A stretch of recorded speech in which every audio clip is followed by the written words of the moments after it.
ಶ್ರೀಮದ್ ಭಗವದ್ಗೀತೆಯ ಅಧ್ಯಾಯ 18 ಶ್ಲೋಕ 62ರಲ್ಲಿ ಭಗವಂತ ಸ್ವಯಂ ಹೇಳುತ್ತಿದ್ದಾರೆ, ಅರ್ಜುನ, ಯಾರ ಕೃಪೆಯಿಂದ ಪರಮ ಶಾಂತಿ ಹಾಗೂ ಶಾಶ್ವತ ಸ್ಥಾನ ಅಂದರೆ ಸತ್ಯಲೋಕ ಪ್ರಾಪ್ತಿಯಾಗುವುದೋ ಆ ಪರಮೇಶ್ವರನಿಗೆ ಶರಣಾಗು. ಆ ಪರಮೇಶ್ವರ ಯಾರು, ಎಲ್ಲಿ ಇದ್ದಾರೆ, ಹೇಗಿದ್ದಾರೆ ತಿಳಿದುಕೊಳ್ಳಲು ಅವಶ್ಯವಾಗಿ ಕೇಳಿ ಜಗದ್ಗುರು ತತ್ವದರ್ಶಿ ಸಂತ ರಾಮ್ಪಾಲ್ ಮಹಾರಾಜರ अमृत वचन। मैं रोवत हूँ सृष्टि को, यह सृष्टि रोवे मोहे, कह कबीर हमारे वियोग को समझ न सकता कोई। ಈಗ ಹೀಗೆ ಉಲ್ಟಾ ಮಾಡಿದ್ದಾಯಿತು ಕಾಲನು ನಮ್ಮನ್ನು ಪರಸ್ಪರ. ನಮ್ಮ ವಿಯೋಗವನ್ನು ಈಗ ಯಾರೂ ತಿಳಿಯಲಾರರು ಮತ್ತು ನಾನು ಇವರಿಗೆ ತಿಳಿಸಬಯಸುತ್ತೇನೆ. ಇವರು ಭಗವಂತನ ಡೆಫಿನೇಷನ್ ಅನ್ನು ಬೇರೆಯೇ ಮಾಡಿದ್ದಾರೆ, ನಿರಾಕಾರ ನಿರಾಕಾರ ಅಂದು. ಈಗ ರಾಮಾನಂದರು ಯೋಚಿಸಿದರು, ಏಕೆಂದರೆ ಸೋದರ ಈತ ಇಷ್ಟು ದೃಢವಾಗಿ ಅಂದರೆ ಕಾನ್ಫಿಡೆನ್ಸ್ನಿಂದ ಈಗ ಏನು ಹೇಳುತ್ತಿದ್ದಾರೆ ಅಂದರೆ, गोता लाऊं स्वर्ग में, गोता मारूं स्वर्ग में, जा बैठूं पाताल, और कह कबीर ढूंढता फिरूं अपने हीरे मोतीलाल। ಒಳ್ಳೊಳ್ಳೆಯ ಆತ್ಮಗಳನ್ನು ಹುಡುಕುತ್ತಿದ್ದೇನೆ. ಅಂತೆಯೇ ಋಗ್ವೇದ ಮಂಡಲ ಸಂಖ್ಯೆ 9 ಸೂಕ್ತಿ ಸಂಖ್ಯೆ 86ರ ಮಂತ್ರ 26ರಲ್ಲಿ ಹೇಳಿದೇನೆಂದರೆ, ಆ ಪರಮಾತ್ಮ ಕಬೀರ ದೇವರು ಸಾಧನೆಯನ್ನು ಮಾಡುವ ಸಾಧಕ ಭಕ್ತರ ದುಃಖಗಳ ನಿವಾರಣೆ ಮಾಡುತ್ತಾನೆ, ಅವರ ಸಂಕಟಗಳನ್ನು ನಾಶ ಮಾಡುತ್ತಾನೆ ಮತ್ತು ಅವರನ್ನು ನಿರ್ಮಲಗೊಳಿಸುತ್ತಾನೆ, ಮತ್ತೆ ಅವರಿಗೆ ಪ್ರಾಪ್ತನಾಗುತ್ತಾನೆ. ಮತ್ತು ಆ ಪರಮಾತ್ಮ ಒಳ್ಳೆಯ ಆತ್ಮಗಳಿಗೆ, ಶ್ರೇಷ್ಠ ಒಳ್ಳೆಯ ಭಕ್ತರಿಗೆ ಸಿಗುತ್ತಾರೆ, ಒಳ್ಳೆಯ ಆತ್ಮಗಳಿಗೆ ಸಿಗುತ್ತಾರೆ. ಅವರು ವಜ್ರ ಮಾಣಿಕ್ಯವಾಗಿರುತ್ತಾರೆ ಆ ಪರಮಾತ್ಮನಿಗೆ. ಮತ್ತು ಅದನ್ನೇ ಭಗವಂತ ಹೇಳ್ತಾರೆ ಏನಂದ್ರೆ, गोता मारूं स्वर्ग में और जा बैठूं पाताल, और कह कबीर मैं ढूंढता फिरूं अपने हीरे मोतीलाल। ಅಂದರೆ ಒಳ್ಳೆಯ ಆತ್ಮಗಳನ್ನು ಹುಡುಕುತ್ತಿದ್ದೇನೆ, ಏಕೆಂದರೆ ಪರಮಾತ್ಮ 600 ವರ್ಷಗಳ ಮೊದಲು ಬಂದಿದ್ದರು ಮತ್ತು ಆ ಸಮಯದಲ್ಲಿ ಲೀಲೆ ಮಾಡಿಯೇ ಮಾಡುತ್ತಾರೆ. ಅವರಲ್ಲಿ ಗುಣವಿದೆ, ಹೀಗೆ ಅವರು ಮಾಡಿಯೇ ಮಾಡುತ್ತಾರೆ, ಅದಕ್ಕೆ ವೇದಗಳು ಸಾಕ್ಷಿ ನೀಡುತ್ತವೆ. ಮತ್ತವರು ಇದಕ್ಕಾಗಿ ಮಾಡುತ್ತಾರೆ ಆ ಸಮಯದಲ್ಲಿ, ಏಕೆಂದರೆ ಅದು ಇಂಥ ಸಮಯವಾಗಿತ್ತು, ಜನರು ಅಶಿಕ್ಷಿತರಾಗಿದ್ದರು. ಕೇವಲ ಒಂದು ವರ್ಗ ಶಿಕ್ಷಿತವಾಗಿತ್ತು, ಯಾರನ್ನು ಬ್ರಾಹ್ಮಣರು ಎನ್ನುತ್ತಿದ್ದರು. ಮತ್ತು ಬ್ರಾಹ್ಮಣರು ಈ ಆಧ್ಯಾತ್ಮಿಕ ಜ್ಞಾನವೇನಿದೆ ಅದರಿಂದ ಪರಿಚಿತರಾಗಿರಲಿಲ್ಲ. ಸತ್ಯಯುಗದಿಂದ ಹಿಡಿದು ಇಂದಿನ ತನಕ ಅಪರಿಚಿತರಾಗಿದ್ದರವರು ಆಗಿದ್ದರವರು ಬ್ರಾಹ್ಮಣರು ಮತ್ತು ಇಂದು ಕೂಡ ಆಗಿದ್ದಾರೆ, ಈ ದಾಸನ ಜ್ಞಾನದ ಹೊರತು. ಜ್ಞಾನ ಪರಮಾತ್ಮನದು, ಭಗವಂತ ಕಬೀರರದು.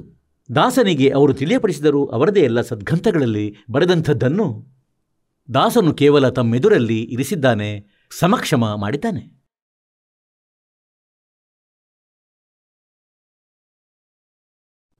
ಹಾಗೆ ಆ ಸಮಯದಲ್ಲಿ ಪರಮಾತ್ಮನು ಇದಕ್ಕಾಗಿ ಈ ಒಳ್ಳೆಯ ಆತ್ಮಗಳಿಗೆ ಸಿಕ್ಕಿ ಅವರನ್ನು ತನ್ನ ಆ ಯಥಾರ್ಥ ಸ್ಥಾನದಿಂದಲೂ ಪರಿಚಿತಗೊಳಿಸಿದರು. ನಂತರ ಅವರು ಆ ಪುಣ್ಯ ಆತ್ಮಗಳು ಮುಂದೆ ಸಾಕ್ಷಿ ನೀಡಿದರು, ಕಬೀರ್ ಈಸ್ ಗಾಡ್. हम सुल्तानी नानक तारे दादू को उपदेश दिया, जात जुलाहा भेद न पाया, वो का सीमा है कबीर हुआ।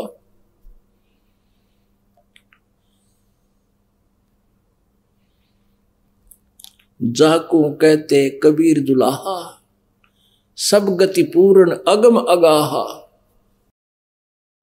ಈಗ ಗರೀಬ್ ದಾಸರು ಅಂತೆಯೇ ತುಂಬಿ ತುಳುಕುವಂತೆ ಮಹಿಮೆ ಆಡಿಟ್ಟಿದ್ದಾರೆ ಭಗವಂತನದ್ದು. ಈಗ ರಾಮಾನಂದರು ಯೋಚಿಸಿದರು, ಇಷ್ಟು ಕಾನ್ಫಿಡೆನ್ಸ್ನಿಂದ ಮಾತನಾಡುತ್ತಿದ್ದಾನೆ, ಈತನ ಮಾತುಗಳಲ್ಲಿ ದೃಢತ್ವ ಇದೆ. ಅವರು ಯೋಚಿಸಿದರು, ಆಮೇಲೆ ವಿಸ್ತಾರವಾಗಿ ಮಾಹಿತಿ ಪಡೆಯುವೆನು. ಮತ್ತು ಹೇಳಿದರೆಂದರೆ, ಮಗು ನೀನು ಕುಳಿತುಕೋ ಸ್ವಲ್ಪ ಹೊತ್ತು, ನಾನು ಮೊದಲು ನನ್ನ ಪೂಜೆ ಮಾಡುತ್ತೇನೆ. ಅವರು ಮಾನಸಿಕ ಪೂಜೆ ಮಾಡುತ್ತಿದ್ದರು, ಹೇಗೆಂದರೆ ಕಲ್ಪನೆ ಮಾಡಿದಂತೆ ಭಗವಂತ ವಿಷ್ಣುವಿನ ಕಾಲ್ಪನಿಕ ಮೂರ್ತಿ ಮಾಡುತ್ತಿದ್ದರು ಮತ್ತು ಅವರಿಗೆ ಸ್ನಾನ ಮಾಡಿಸುತ್ತಿದ್ದರು. ಕರ್ಮಕಾಂಡ ಆಗುತ್ತದೆ. ಇದು ಸಾಲಿಗ್ರಾಮದ ಪೂಜೆಯಂತೆ ಮಾಡುತ್ತಾರೆ. ಮೂರ್ತಿ ಇರುತ್ತದೆ, ಅದರ ಬಟ್ಟೆ, ಮೊದಲು ಬಟ್ಟೆ ಏನಿದೆ ತೆಗೆದುಬಿಡುತ್ತಾರೆ, ಭಗವಂತ ವಿಷ್ಣುವಿನ ಮೂರ್ತಿಯದು. ಜಳಕ ಮಾಡಿಸುತ್ತಾರೆ ಶುದ್ಧ ನೀರಿನಿಂದ, ಮತ್ತೆ ಆ ಬಟ್ಟೆ ತೊಡಿಸುತ್ತಾರೆ ಶುಭ್ರ ತೊಳೆದಿರುವಂತಹವು. ಹಾರ ಹಾಕುತ್ತಾರೆ, ಕಂಠಿ ಮತ್ತು ನಂತರ ಮುಕುಟ ಇರಿಸುತ್ತಾರೆ, ತಿಲಕ ಬಿಡುತ್ತಾರೆ, ಮತ್ತೆ ಆ ಪೂಜೆ ಅವರ ಆರತಿ ಮಾಡುತ್ತಾರೆ. ಆಗ ಇಡೀ ಶೃಂಗಾರವಾಗುವುದು ಭಗವಂತನದು. ಅಂದು ರಾಮಾನಂದರು ಹೀಗೆಯೇ ಕಾಲ್ಪನಿಕ, ಮುಂದೆ ಪರದೆ ಇಳಿಸಲಾಗಿದೆ ಬಾಗಿಲಿಗಡ್ಡವಾಗಿ, ಒಳಗೆ ಕುಳಿತಿದ್ದಾರೆ, ಮತ್ತೆ ಕಲ್ಪನೆ ಮಾಡುತ್ತಿದ್ದಾರೆ. ಮೂರ್ತಿ ಹೊರಗೆ ಕಾಣಿಸದು. ಅಂದರೆ ಕನಸಲ್ಲಿ ಮಾಡಿದಂತೆ ಸ್ನಾನ ಮಾಡಿಸಲಾಯಿತು ಭಗವಂತನನ್ನು, ಬಟ್ಟೆಯನ್ನು ತೊಡಿಸಲಾಯಿತು, ಶುಭ್ರವಾದ ಬಟ್ಟೆ ತೊಡಿಸಲಾಯಿತು, ತಿಲಕ ಇಡಲಾಯಿತು, ಮುಕುಟವನ್ನು ಇಡಲಾಯಿತು. ಆ ಕಂಠಿಯನ್ನು ಹಾಕಲು ಮರೆತರು. ಕಂಠಿಯನ್ನು ಕೊರಳಿಗೆ ಹಾಕಲು ಮರೆತರು. ಈಗ ಕಂಠಿ ಬೇರೆಯೇ ಕಾಣಿಸ್ತದೆ ಕನಸಲ್ಲಿ ಆಗುವಂತೆ. ಅಂದರೆ ಕಂಠಿ ಇಲ್ಲ ಭಗವಂತನ ಕೊರಳಲ್ಲಿ, ಹಾರ ಇಲ್ಲ. ಈಗ ಕರ್ಮಕಾಂಡದ ವಿಧಾನವಿದೇನೆಂದರೆ ಮುಕುಟ ಇರಿಸಿದ ಬಳಿಕ ಆ ದಿನ ಕಿರೀಟ ಇಳಿಸಲಾಗದು ಇಡೀ ದಿನ. ಮತ್ತು ಕಂಠಿ ಹಾಕದಿದ್ದರೆ ಇನ್ಕಂಪ್ಲೀಟ್, ಪೂಜೆ ಇನ್ಕಂಪ್ಲೀಟ್ ಆಗಿ ಹೋಯಿತು, ಲಾಭ ಸಿಗಲಿಲ್ಲ. ರಾಮಾನಂದರು ಪ್ರಯತ್ನಿಸಿದರು. ಏನೆಂದರೆ ಕಿರೀಟದ ಮೇಲಿಂದ ಹಾಕಲೆ, ಅಂದರೆ ಸ್ವಪ್ನದಲ್ಲಿ ಆಗುವಂತೆ. ಆ ಕಲ್ಪನೆಯಲ್ಲಿ ಕಿರೀಟದಲ್ಲಿ ಹಾರ ಸಿಕ್ಕಿಕೊಂಡಿತು. ಕೆಳಗೆ ಮೇಲೆ ಬಾರದಾಯಿತು, ಕೆಳಗೆ ಇಳಿಸಲಾಗಲಿಲ್ಲ. ರಾಮಾನಂದರು ಬಹಳ ಚಿಂತಿತರಾದರು. ಹೇ ಭಗವಂತ, ಇಂದು ಮೊದಲ ಬಾರಿ ಇಂಥ ತಪ್ಪಾಯಿತು, ಇಂದು ಮೊದಲ ಬಾರಿ ಪ್ರಮಾದವಾಯಿತು, ನನ್ನಿಂದ ಏನು ತಪ್ಪಾಯಿತು? ಅಂದರೆ ಭಕ್ತನಂತೂ ಒಂದೊಂದು ದಿನದ ಎಣಿಕೆ ಮಾಡುತ್ತಾನೆ, ಒಂದೊಂದು ಶ್ವಾಸದ ಎಣಿಕೆ ಮಾಡುತ್ತಾನೆ. ಇಂದು ನನ್ನ ಪೂಜೆಯ ಭಂಗ ಹೇಗಾಯಿತು? ಹೇ ಭಗವಂತ, ಯಾವ ಪಾಪದಿಂದಾಗಿ ಈ ಥರ ಆಯಿತು? ಪರಮಾತ್ಮ ಕಬೀರರು ಹೊರಗಿನಿಂದ ಹೇಳುತ್ತಾರೆ ಏನೆಂದರೆ, ಕೆ ಸ್ವಾಮಿ घुंडी खोल के तब माला गल डार और गरीबदास इस भजन को समझ सके करता है. ಈಗ ರಾಮಾನಂದರಿಗೆ ಹೊರಗಿಂದ ಪರಮಾತ್ಮನ ಧ್ವನಿ ಕೇಳಿಸಿತು. ಕಬೀರ್ ದೇವರದು, 5 ವರ್ಷದ ಬಾಲಕನದು. ಹೇಳಿದರೆಂದರೆ, ಸ್ವಾಮೀಜಿ, ಈ ಹಾರದ ಗಂಟನ್ನು ಬಿಡಿಸಿರಿ ಮತ್ತು ಪುನಃ ಕಂಠದಲ್ಲಿ ಹಾಕಿ ಗಂಟನ್ನು ಹಾಕಿರಿ. ಕಿರೀಟ ಇಳಿಸಬೇಕಾಗಿಲ್ಲ ತಮಗೆ, ತಮ್ಮ ಪೂಜೆ ಸಫಲವಾಗುವುದು. ಈಗ ರಾಮಾನಂದರು ಹೊಯ್ ಹೊಯ್, ಈಗೇನು ಹಾರ ಹಾಕ್ತಿದ್ರು, ಗಂಟು ಹಾಕ್ತಿದ್ರು, ಕೂಡ್ಲೆ ಆ ಪರದೆಯನ್ನು ಇಳಿಸಿಟ್ಟಿದ್ದರು. ಆ ಪರದೆಯನ್ನು ಬಿಸಾಡಿದರು. ಒಂದೇ ಸಮ ಹೊರಬಂದರು ಅತಿ ವೇಗವಾಗಿ. ಮತ್ತು ಆ ಧಾಣಕನ ಪುತ್ರ, ನೇಕಾರನ ಪುತ್ರ, ಶೂದ್ರನ ಪುತ್ರನನ್ನು ತನ್ನ ಎದೆಗೌಚಿಕೊಂಡರು. ಈಗ ಪುಣ್ಯಾತ್ಮರೇ, ಒಂದೆಡೆಯಂತೂ ಇಷ್ಟು ಅಸ್ಪೃಶ್ಯತೆ ಇತ್ತು, ಎದುರಲ್ಲಿ ಬ್ರಾಹ್ಮಣ ವರ್ಗ ಕುಳಿತಿತ್ತು, ಎಷ್ಟೋ 106 ಸಂಖ್ಯೆಯಲ್ಲಿ. ಒಂದೆಡೆಯಂತೂ ಲೋಕಲಜ್ಜೆ, ಮತ್ತೊಂದೆಡೆ ಆ ಬಡ ದಯಾಳು.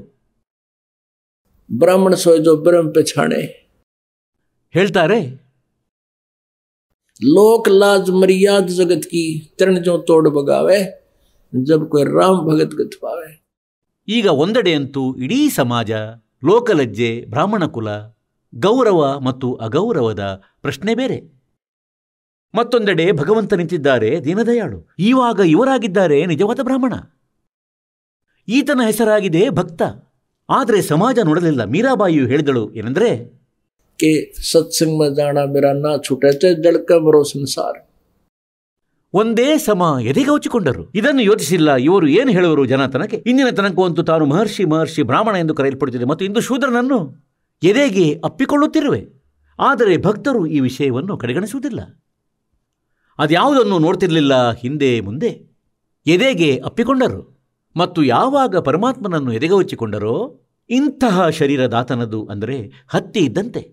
ಹೊಯ್ ಹೊಯ್, ಏಕೆಂದರೆ ಅದಂತೂ 5 ತತ್ವಗಳದ್ದಲ್ಲ, ಅದು ಶುಕ್ರಂ ಅಕಾಯಂ ಅಸನಾವೀರಂ, ಸ್ವಯಂಭೂ ಆ ಪರಮಾತ್ಮ. ಈಗ ಏನು ಹೇಳ್ತಾರೆ, डोढ़ी पर्दा दूर कर फिर लिया कंठ लगाए, गरीबदास गुजरी बहुत जब बदन बदन मिलाए. ಹೇಳ್ತಾರೆ, ಯಾವಾಗ ಶರೀರವನ್ನು ಟಚ್ ಮಾಡಿದರು, ಯಾರನ್ನು ಶೂದ್ರನೆಂದು ತಿಳಿದಿದ್ದರು, ಆತ್ಮದಲ್ಲಿ ಒಂದು ಬಾರಿಯಂತೂ ಹೀಗಾಯಿತೆಂದರೆ ಜನರು ಏನು ಹೇಳುವರು? ಆತ್ಮವಂತೂ ಬಹಳ ದುಃಖಿಯಾಯಿತು. ಆದರೆ ಭಕ್ತರು ಬಿಡಲಲ್ಲರು ಭಗವಂತನನ್ನು, ಅಂಟಿಕೊಂಡರು ಪೂರ್ಣ ಹೀಗೆ. ಮತ್ತೇನು ಹೇಳ್ತಾರೆ? ಈಗ ರಾಮಾನಂದರು 104 ವರ್ಷಗಳ ಬ್ರಾಹ್ಮಣ ಮತ್ತು 5 ವರ್ಷದ ಆ ಪರಮಪಿತ ಕಬೀರ ಬಾಲಕನಿಗೆ, ಕಬೀರ ಪರಮೇಶ್ವರನಿಗೆ, क्या कहते हैं मन की पूजा तुम लखिए मुकुट माल परवेसे,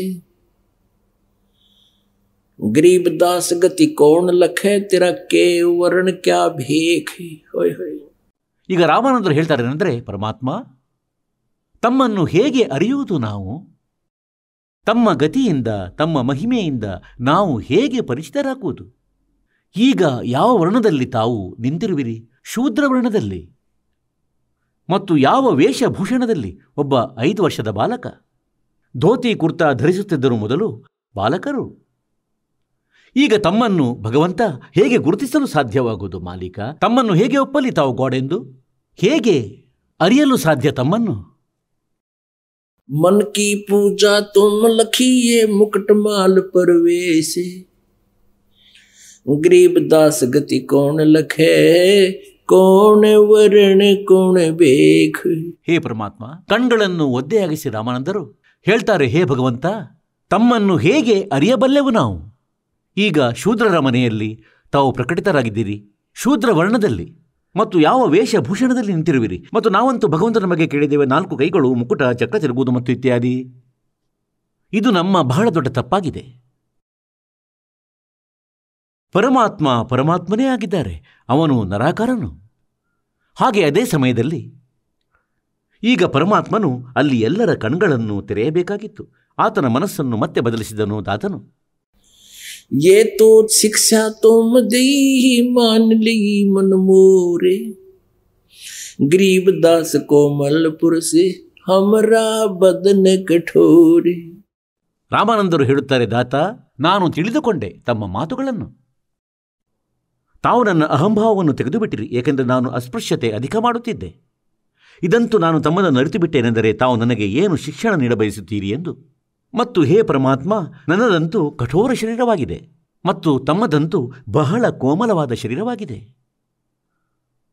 ಈಗ ರಾಮಾನಂದರು ಹೇಳುತ್ತಾರೆ, ಈಗ ರಾಮಾನಂದರಿಗೆ ಕಬೀರ ಪರಮಾತ್ಮ ತಿಳಿಸುತ್ತಾರೆ, ಆ 104 ವರ್ಷಗಳ ಮಹರ್ಷಿಗೆ, ಯಾರಿಗೆ 4 ವೇದಗಳ ಅಂದರೆ ಗೀತೆ ಕಂಠಸ್ಥವಾಗಿ ನೆನಪಿತ್ತು, 4 ವೇದಗಳು ಸರಾಗವಾಗಿ ನೆನಪಿದ್ದವು ಆ ರಾಮಾನಂದರಿಗೆ. ಮತ್ತು ಪ್ರಸಿದ್ಧರಾಗಿದ್ದರು. 1400 ಋಷಿಗಳನ್ನು ಶಿಷ್ಯರನ್ನಾಗಿ ಮಾಡಿಟ್ಟಿದ್ದರು. 1400 ಋಷಿಗಳು ಮುಂದೆ ಪ್ರಚಾರ ಮಾಡುತ್ತಿದ್ದರು ರಾಮಾನಂದರ ಮೂಲಕ ಪಡೆದಿರುವ ಜ್ಞಾನವನ್ನು. ಮತ್ತು ಆತನಿಗೆ ಪುನಃ ಪರಮಾತ್ಮ ಹೇಗೆ ತಿಳಿಯಪಡಿಸತೊಡಗಿದರೆಂದರೆ, ए स्वामी तुम स्वर्ग की छोड़ो आसारीत गरीब दास तुम कारणे हम उतरे शब्द अतीत. ನಿಮಗಾಗಿ ಬಂದಿರುವೆನು ನಾನು ಮೇಲಿಂದ ಸತ್ಯಲೋಕದಿಂದ ಹೊರಟು. ಈಗ ಪುಣ್ಯಾತ್ಮರೇ, ಆತನು ತನ್ನ ಸಾಧನೆಯಲ್ಲಿ ತನ್ಮಯನಾಗಿದ್ದ. ಆವಾಗಲೇ 16 ವರ್ಷದ ಪ್ರಾಯದವರಾಗಿದ್ದಾಗಲೇ ರಾಮಾನಂದರು ಮನೆ ಸೇರಿಸಿ ಹೊರಟುಬಿಟ್ಟಿದ್ದ ತನ್ನ ಮಾರ್ಗದ ಮೇಲೆ. ಈಗ 104 ವರ್ಷದ ಮುದಿಯನಾಗಿದ್ದಾನೆ. ಈಗ ಹೇಳುತ್ತಾರೆ, ಸುನ್ ಬಚ್ಚಾ ಮೈ ಸ್ವರ್ಗ ಕಿ कैसे छोड़ू रीत गरीब दास गुजरी लगी ये जन्म गया सब बीते. 4 मुक्ति बैकुंठ में जिनकी मोरे चाह गरीब दास घर अगम की मैं कैसे पाऊं था. ಈಗ ರಾಮಾನಂದರು ಹೇಳುತ್ತಾರೆ, ಅಂದರೆ ಹೇ ಬಾಲಕ, ಸ್ವರ್ಗಕಿ, ಏಕೆಂದರೆ ವಿಷ್ಣುವಿನ ಉಪಾಸಕರಾಗಿದ್ದರು. ಸ್ವರ್ಗವೇ ಸುಪ್ರೀಂ ಸ್ಥಾನವಾಗಿತ್ತು ನಮ್ಮದು. ನಾವೆಲ್ಲ ಒಂದೇ ಜ್ಞಾನದಿಂದ ಆಧಾರಿತವಾಗಿದ್ದೆವು. ರಾಮಾನಂದರು ಹೇಳುತ್ತಿದ್ದಾರೆ, ये बच्चा स्वर्ग की मैं कैसे छोड़ दूं ये आशा और 4 मुक्ति बैकुंठ में जिनकी मोरे चाह. ಮತ್ತು ರಾಮಾನಂದರು ಹೇಳುತ್ತಾರೆ ಏನೆಂದರೆ, ಯಾವುದನ್ನು ನೀವು ಹೇಳಬಯಸುತ್ತೀರಿ ಏನೆಂದರೆ ತಾವು ಮೇಲಿಂದ ಬಂದಿರುವಿರಿ, ಅದನ್ನು ನಾನು ಹೇಗೆ ತಿಳಿಯಲಿ? ಈಗ ರಾಮಾನಂದರು ವಿಷ್ಣು ಭಗವಂತನ ಮಹಿಮೆಯನ್ನು ಕೇಳಿಸುತ್ತಾರೆ ಮತ್ತು ಆತನ ವಿಷ್ಣು ಲೋಕದ ಮಹಿಮೆಯನ್ನು ಹಾಡುತ್ತಾರೆ. एम रूप जहाँ धरण है रतन जड़े बहुसोबे रामानंद के बैकुंठ को तन मन मेरा लोबे. शंख चक्र गदा पद्म है वो मोहन मदन मुरारे गरीब दास मुरली बजे वो स्वर्ग लोक दरबारे. दूधों की नदियां बगयो सेत वृक्ष सुभाने गरीब दास मंगल मुक्ति ಸ್ವರ್ಗಾಪುರ ಅಸ್ಥಾನ. ಈಗ ರಾಮಾನಂದರು ಹೇಳುತ್ತಿದ್ದಾರೆ, ಅಲ್ಲಿ ನಾನು ದೇವ ಶರೀರವನ್ನು ಪಡೆಯುವೆ. ಮತ್ತಲ್ಲಿ ಯಾವ ರೀತಿಯ ಶರೀರವಿದೆ? ರತ್ನ ಜಡಾವು ಮನುಷ್ಯ ಮನುಷ್ಯರಿಗಿರುವಂತೆ ಮಚ್ಚೆಗಳಿರುತ್ತವಲ್ಲ ಮಕ್ಕಳಿಗೆ, ಮತ್ತವರು ಸುಂದರರಾಗಿ ಕಾಣುತ್ತಾರೆ. ಆಗ ಹೇಳುತ್ತಾರೆ, ಅಲ್ಲಿ ಮಚ್ಚೆಗಳ ಸ್ಥಾನದಲ್ಲಿ ರತ್ನಗಳು ಅಳವಡಿಸಿದಂತಿರುತ್ತವೆ. ಇಂತಹ ಶರೀರವಿದೆ ದೇವತೆಗಳದು.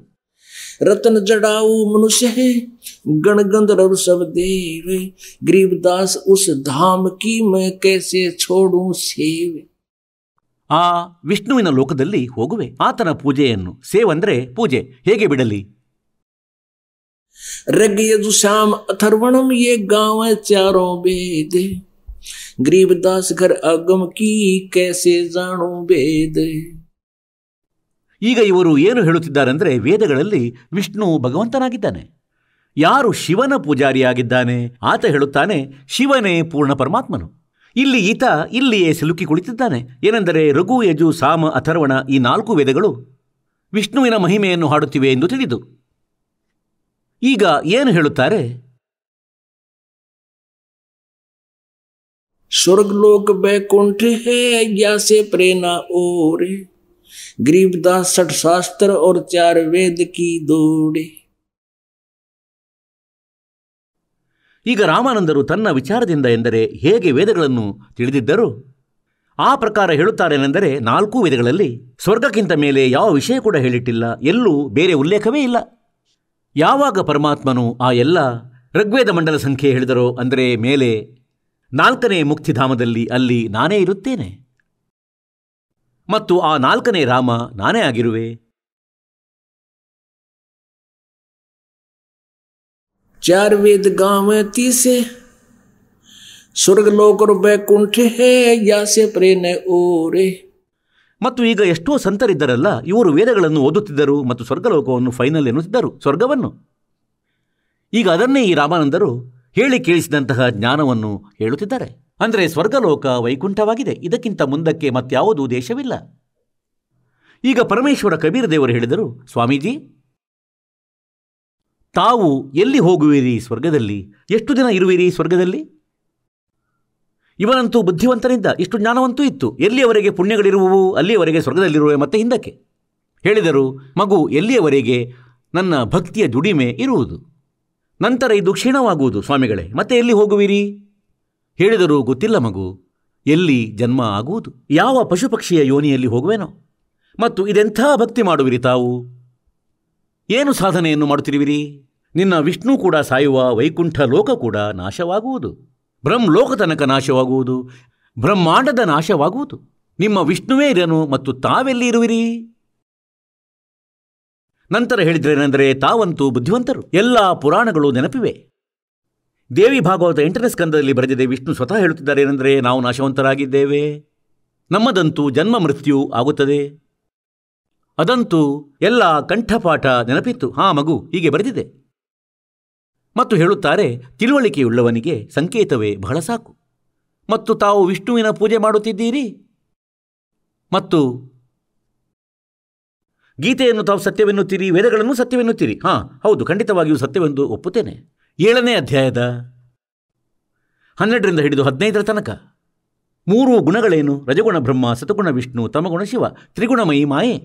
ಹೇಳಿದರು, ಮಗು ಹೀಗೇ ಇದೆ. ಈಗ ಬುದ್ಧಿವಂತನಿಗಂತೂ ಬೇಗನೆ ತಿಳಿಸಲು ಸಾಧ್ಯವಿದೆ, ಒಂದೊಮ್ಮೆ ಆತ ಭಗವಂತನನ್ನು ಬಯಸಿದರೆ. ಮತ್ತು ಯಾರು ಬೇಕೆಂದೇ ತಲೆಹರಟೆ ಮಾಡುತ್ತಾರೆ ಮತ್ತು ಆತನಿಗೆ ತಿಳುವಳಿಕೆ ನೀಡುವುದು ವ್ಯರ್ಥವಾಗುತ್ತದೆ. ಆದರೆ ಈತ ಭಗವಂತನನ್ನು ಬಯಸ್ತಿದ್ದ ಮತ್ತು 104 ವರ್ಷದವರಾಗಿ ಹೋಗಿದ್ದರು, ಟಿಕೆಟ್ ತೆಗೆಯುವುದರಲ್ಲಿ ಇದ್ದರು. ಆ ಸಮಯದಲ್ಲಿ ವ್ಯಕ್ತಿ ಸ್ವಲ್ಪ ಯೋಚಿಸುತ್ತಾನೆ, ವಿಷಯವಂತೂ ಬಿಗಡಾಯಿಸುವಂಥದ್ದು. ಈಗ ಪರಮಾತ್ಮನು ಕಬೀರ ಪರಮೇಶ್ವರನು ಆತನಿಗೆ ತಿಳಿಯಪಡಿಸಲು ಪ್ರಯತ್ನಿಸಿದರು. ಅಂದರೆ, ಸ್ವಾಮೀಜಿ 3 ಗುಣಗಳು, ರಜಗುಣ ಬ್ರಹ್ಮ, ಸತಗುಣ ವಿಷ್ಣು, ತಮಗುಣ ಶಿವರ ಮೂಲಕ, ತ್ರಿಗುಣಮಯಿ ಮಾಯೆಯ ಮೂಲಕ ಯಾರ ಜ್ಞಾನ ಹರಾಜಾಗಿದೆ 7ನೇ ಅಧ್ಯಾಯದ 15ನೇ ಶ್ಲೋಕದಲ್ಲಿ ಶ್ರೀಮದ್ ಭಗವದ್ಗೀತೆಯಲ್ಲಿ ಬರೆದಿದೆ. ಆ ರಾಕ್ಷಸ ಸ್ವಭಾವ ಧಾರಣೆ ಮಾಡಿದಂತಹ ಮನುಷ್ಯರಲ್ಲಿ ನೀಚ ದೂಷಿತ ಕರ್ಮ ಮಾಡುವಂತಹ ಮೂರ್ಖರು ಅವರು ನನ್ನನ್ನು ಭಜಿಸರು. ಇದನ್ನು ಬ್ರಹ್ಮ ಹೇಳುತ್ತಾನೆ ಮತ್ತು ಅವನು ಬ್ರಹ್ಮ ವಿಷ್ಣು ಮಹೇಶ್ವರ ತಂದೆಯಾಗಿದ್ದಾನೆ. ರಾಮಾನಂದರಿಗಂತೂ ಬಾಯ್ಪಾಠವಿದ್ದು ನೆನಪಿತ್ತು ಆ ವಿಷಯಗಳು, ಶ್ಲೋಕಗಳು ನೆನಪಿದ್ದವು, ಎಲ್ಲವೂ ಮಗು ಹೀಗೆಯೇ ಬರೆದಿದೆ. ನಂತರ 16, 17, 18ರಲ್ಲಿ 7ನೇ ಅಧ್ಯಾಯದ 16, 17, 18ರಲ್ಲಿ ತನ್ನ ವಿಷಯದಲ್ಲಿ ಹೇಳುತ್ತಾನೆ ಈ ಬ್ರಹ್ಮ ಏನೆಂದರೆ, ನನ್ನ ಪೂಜೆಯನ್ನು ಕೂಡ 4 ಪ್ರಕಾರದವರು ಮಾಡುತ್ತಾರೆ. ಅವುಗಳಲ್ಲಿ ಜ್ಞಾನಿಗಳು ನನಗೆ ಒಳ್ಳೆಯರೆನಿಸುತ್ತಾರೆ, ಏಕೆಂದರೆ ಅವರು ಈ ನಿರ್ಧಾರ ಮಾಡಿದ್ದಾರೆನೆಂದರೆ ಒಬ್ಬ ಭಗವಂತನ ಭಕ್ತಿ ಮಾಡಬೇಕಾಗಿದೆ, ಅನ್ಯ ಉಪಾಸನೆ, ಅನ್ಯ ದೇವತೆಗಳನ್ನು ಪೂಜಿಸಬಾರದು. ಆದರೆ ಅದು ತತ್ವದರ್ಶಿ ಸಂತರು ಸಿಗದೆ ಹೋದರೆ ನನ್ನದೇ ಆದಂತಹ ಅನುತ್ತಮ ಸಾಧನೆಯಲ್ಲಿಯೇ ಲೀನರಾಗುವರು. ಹೇಳಿದ್ರು, ಮಗು ಹೀಗೆಯೇ ಬರೆದಿದೆ. ಪುನಃ 20, 21, 22, 23ರಲ್ಲಿ ಸ್ಪಷ್ಟಗೊಳಿಸಲಾಗಿದೆ. ಏನೆಂದರೆ, ಯಾರು ಅನ್ಯ ದೇವತೆಗಳ ಪೂಜೆ ಮಾಡುತ್ತಾರೆ ಅವರ ಸಾಧನೆ ಶಾಸ್ತ್ರ ವಿರುದ್ಧವಾಗುವುದರಿಂದ ವ್ಯರ್ಥವಾಗಿದೆ. ಮಗು ಹೀಗೇ ಬರೆದಿದೆ. ಎಲ್ಲವನ್ನು ಅರಿತವರಾದರೂ ಮತ್ತೂ ಏನು ಹೇಳ್ತಾರೆ ಅಂದರೆ, ಈಗಂತೂ ಹೀಗಿದೆ, ನಾನು ಸಮಾಧಿಸ್ಥನಾಗುತ್ತೇನೆ ಮತ್ತು ಭಕ್ತಿ ಮೇಲೆ ತಲುಪುವುದು, ನಾನು ಧ್ಯಾನಿಸಿ ಸಮಾಧಿಸ್ಥನಾಗುವುದು, ಮೇಲಕ್ಕೆ ಹೋಗುವುದು. ಈಗ ನೋಡಿ, ಕಾಲನು ಎಷ್ಟು ಅಜ್ಞಾನ ತುಂಬಿದ ನಮ್ಮೊಳಗೆ. ಮತ್ತು ಈ ಅಭಿಮಾನವೇನೆಂದರೆ, ನಾನು ಬಾಲಬ್ರಹ್ಮಚಾರಿ ಮತ್ತು ಯೋಗಾಭ್ಯಾಸ ಮಾಡುತ್ತೇನೆ, ಮೆಡಿಟೇಷನ್ ಮಾಡುತ್ತೇನೆ. ಪರಮಾತ್ಮನು ಮೊದಲಂತೂ ಆ ಮೆಡಿಟೇಷನ್ನ ಡಿಮೆರಿಟ್ ಹೇಳಿದರು ಆತನಿಗೆ. ಅಂದರೆ ಯಾವ ಸಾಧನೆ ತಾವು ಮಾಡುತ್ತೀರಿ? ತಪ್ಸೆ ರಾಜ ರಾಜ ಮಧ್ಯ ಮಾನವ ಜನ್ಮ ತೀಸರೆ ಶುಕ್ರ ಸವಾನ. ನಂತರ ಹೇಳಿದರು, ಆಯಿತು ಧ್ಯಾನಿಸು, ಒಪ್ಪಿಕೊಳ್ಳುವಂಥವನಲ್ಲವೆಂದು ಕಂಡರು. ಅಂದರೆ ಇದು ಮತ್ತೂ ಕಠಿಣವಾಗಿ ಹೋಯಿತು. ಯಾವಾಗ ಒಳಗಿನಿಂದ ಸಮಾಧಿಸ್ಥರಾದರೂ ತ್ರಿವೇಣಿ ಮೇಲೆ 3 ರಸ್ತೆಗಳಿರುತ್ತವೆ ಇಲ್ಲಿ. ಈಗ 3 ರಸ್ತೆಗಳು, ಅಲ್ಲಿ ಹೋಗಿ ಸಿಕ್ಕಾಕೊಂಡ್ರು. ಅದಕ್ಕಿಂತ ಮುಂದಕ್ಕೆ ಅವರಿಗೆ ಹೋಗಲಾಗುತ್ತಿರಲಿಲ್ಲ. ಅಲ್ಲಂತೂ ಮೃತ್ಯುವಿನ ಬಳಿಕ ಹೋಗಬಹುದಾಗಿತ್ತು, ಎಲ್ಲಿಯವರೆಗೆ ಆತನ ಸಾಧನೆ, ಆತನ ಭಕ್ತಿ ಇತ್ತು. ಆಗ ಪರಮೇಶ್ವರರು ಹೇಳಿದರು, ಬಾಲಕರೂಪದಲ್ಲಿ ಮೇಲೆ ಸ್ವಪ್ನದಲ್ಲಿ ಕಾಣುವಂತೆ ಹೇಳಿದರು, ಸ್ವಾಮೀಜಿ, ಈ ಮಧ್ಯದ ರಸ್ತೆಯು ಮೇಲೆ ಬ್ರಹ್ಮರಂಧ್ರವನ್ನು ಹಾದು ಸತ್ಯಲೋಕಕ್ಕೆ ಹೋಗುತ್ತದೆ, ಮೇಲಿನ ಲೋಕಗಳಿಗೆ ಹೋಗುತ್ತದೆ. ಮತ್ತು ಇದು ನಿಮ್ಮ ರಸ್ತೆ, ಅದು ವಿಷ್ಣು ಲೋಕಕ್ಕೆ ಹೋಗುವುದು. ತಾವು ತಮ್ಮ ಪುಣ್ಯಕರ್ಮಗಳ ಆಧಾರದಿಂದ ವಿಷ್ಣು ಲೋಕದಲ್ಲಿ ಹೋಗುವಿರಿ. ತಮ್ಮ ಪುಣ್ಯಗಳನ್ನು ಮುಗಿಸಿ ಪುನಃ 84 ಲಕ್ಷ ಯೋನಿಗಳಲ್ಲಿ ಹೋಗುವಿರಿ. ಈ ಎದುರಿನಲ್ಲಿರುವ ಈ ಮಧ್ಯದ್ದು ಬ್ರಹ್ಮರಂಧ್ರ ಏನಿದೆ, ಇದನ್ನು ನಿಮ್ಮ ಮಂತ್ರಗಳ ಜಪದಿಂದ ತೆರೆಯಲಾಗದು, ಇಲ್ಲ ಓಂ ನಾಮದಿಂದ ತೆರೆಯಲಾಗದು. ನಾನು ನನ್ನ ಸತ್ಯನಾಮದಿಂದ ತೆರೆಯುವೆನು. ಪರಮಾತ್ಮನು ಲೀಲೆ ಮಾಡಿ ತೋರಿಸಿದರು, ಆ ಸತ್ಯನಾಮದ ಸ್ಮರಣೆ ಮಾಡಿದರು. ಆ ಮಧ್ಯದ್ದು ಇಷ್ಟೊಂದು ಭಾರೀ ಗೇಟ್ ಏನಿತ್ತು, ಒಂದೇ ಸಾರಿ ತೆರೆಯಿತು, ಪಟಕ್ಕನೆ. ಬನ್ನಿ ಸ್ವಾಮೀಜಿ. ಮೇಲೆ ಪರಮಾತ್ಮನು ಕಾಲನನ್ನು ತೋರಿಸಿದರು. ಅಂದರೆ ಯಾರನ್ನು ನೀವು ನಿರಾಕಾರನೆಂದು ಹೇಳುತ್ತಿದ್ದೀರಿ? ಈತ ಕುಳಿತಿದ್ದಾನೆ, ಭೀಕರ ರೂಪದವನು. ಯಾರು 1000 ಬಾಹುಗಳನ್ನು ತೋರಿಸುತ್ತಿದ್ದ ಶ್ರೀಕೃಷ್ಣನಲ್ಲಿ ಪ್ರವೇಶ ಮಾಡಿ ಅರ್ಜುನನನ್ನು ಭಯಗೊಳಿಸಿದ್ದಾತ, ಅವನನ್ನು ಭಯಪಡಿಸಿ ಯುದ್ಧ ಮಾಡಿಸಿದ್ದಾತ ಹೇಳುತ್ತಾನೆ, ನಾನು ಕಾಲನು. 1000 ಬಾಹುಳ್ಳವನು, ಆತ ಕುಳಿತಿದ್ದಾನೆ ನೋಡು. ಪರಮಾತ್ಮನ ಸ್ಮರಣೆಯ ಎದುರು ಆತ ತಲೆಬಾಗಿಸಿದ. ಕಬೀರ ಪರಮೇಶ್ವರರು ರಾಮಾನಂದರನ್ನು ಸತ್ಯಲೋಕಕ್ಕೆ ಕರೆದೊಯ್ದರು. ಈಗ ಅಲ್ಲಿ ಹೋಗಿ ರಾಮಾನಂದರು ಏನು ನೋಡಿದರು ಅಂದರೆ, ಪರಮೇಶ್ವರ. ಅಂತೆಯೇ ಯಜುರ್ವೇದ ಅಧ್ಯಾಯ ಸಂಖ್ಯೆ 5 ಮಂತ್ರ ಸಂಖ್ಯೆ 1 2 ಬಾರಿ ಸಾಕ್ಷಿ ನೀಡಲಾಗಿದೆ. ಅಗ್ನೇ ತನುರ್ ಅಸಿ, ವಿಷ್ಣವೇ ತ್ವಾ ಸೋಮಸ್ಯ ತನುರಸಿ. ಆ ಪರಮಾತ್ಮ, ಹೇ ಪರಮಾತ್ಮ, ತಮ್ಮ ತೇಜೋಮಯ ಶರೀರವಾಗಿದೆ, ಅದು ಸತ್ಯಲೋಕದಲ್ಲಿ ಸ್ಥಿರವಾಗಿದೆ. ಅಲ್ಲಿ ಸಿಂಹಾಸನದ ಮೇಲೆ ವಿರಾಜಮಾನರಾಗಿರುತ್ತೀರಿ. ಮತ್ತು ವಿಷ್ಣವೇ ತ್ವಾ ಸೋಮಸ್ಯ ತನುರ್ ಅಸಿ, ಎಲ್ಲರ ಧಾರಣೆ ಪೋಷಣೆ ಮಾಡಲಿಕ್ಕಾಗಿ, ಇಲ್ಲಿ ಅವರಿಗೆ ಸದ್ಭಕ್ತಿ ನೀಡಿ ಅವರನ್ನು ಸಮೃದ್ಧಗೊಳಿಸಲಿಕ್ಕಾಗಿಯೂ ಕೂಡ ಆ ಪರಮಾತ್ಮನ ಅಮರಪುರುಷನ ಅನ್ಯ ಶರೀರವಿದೆ.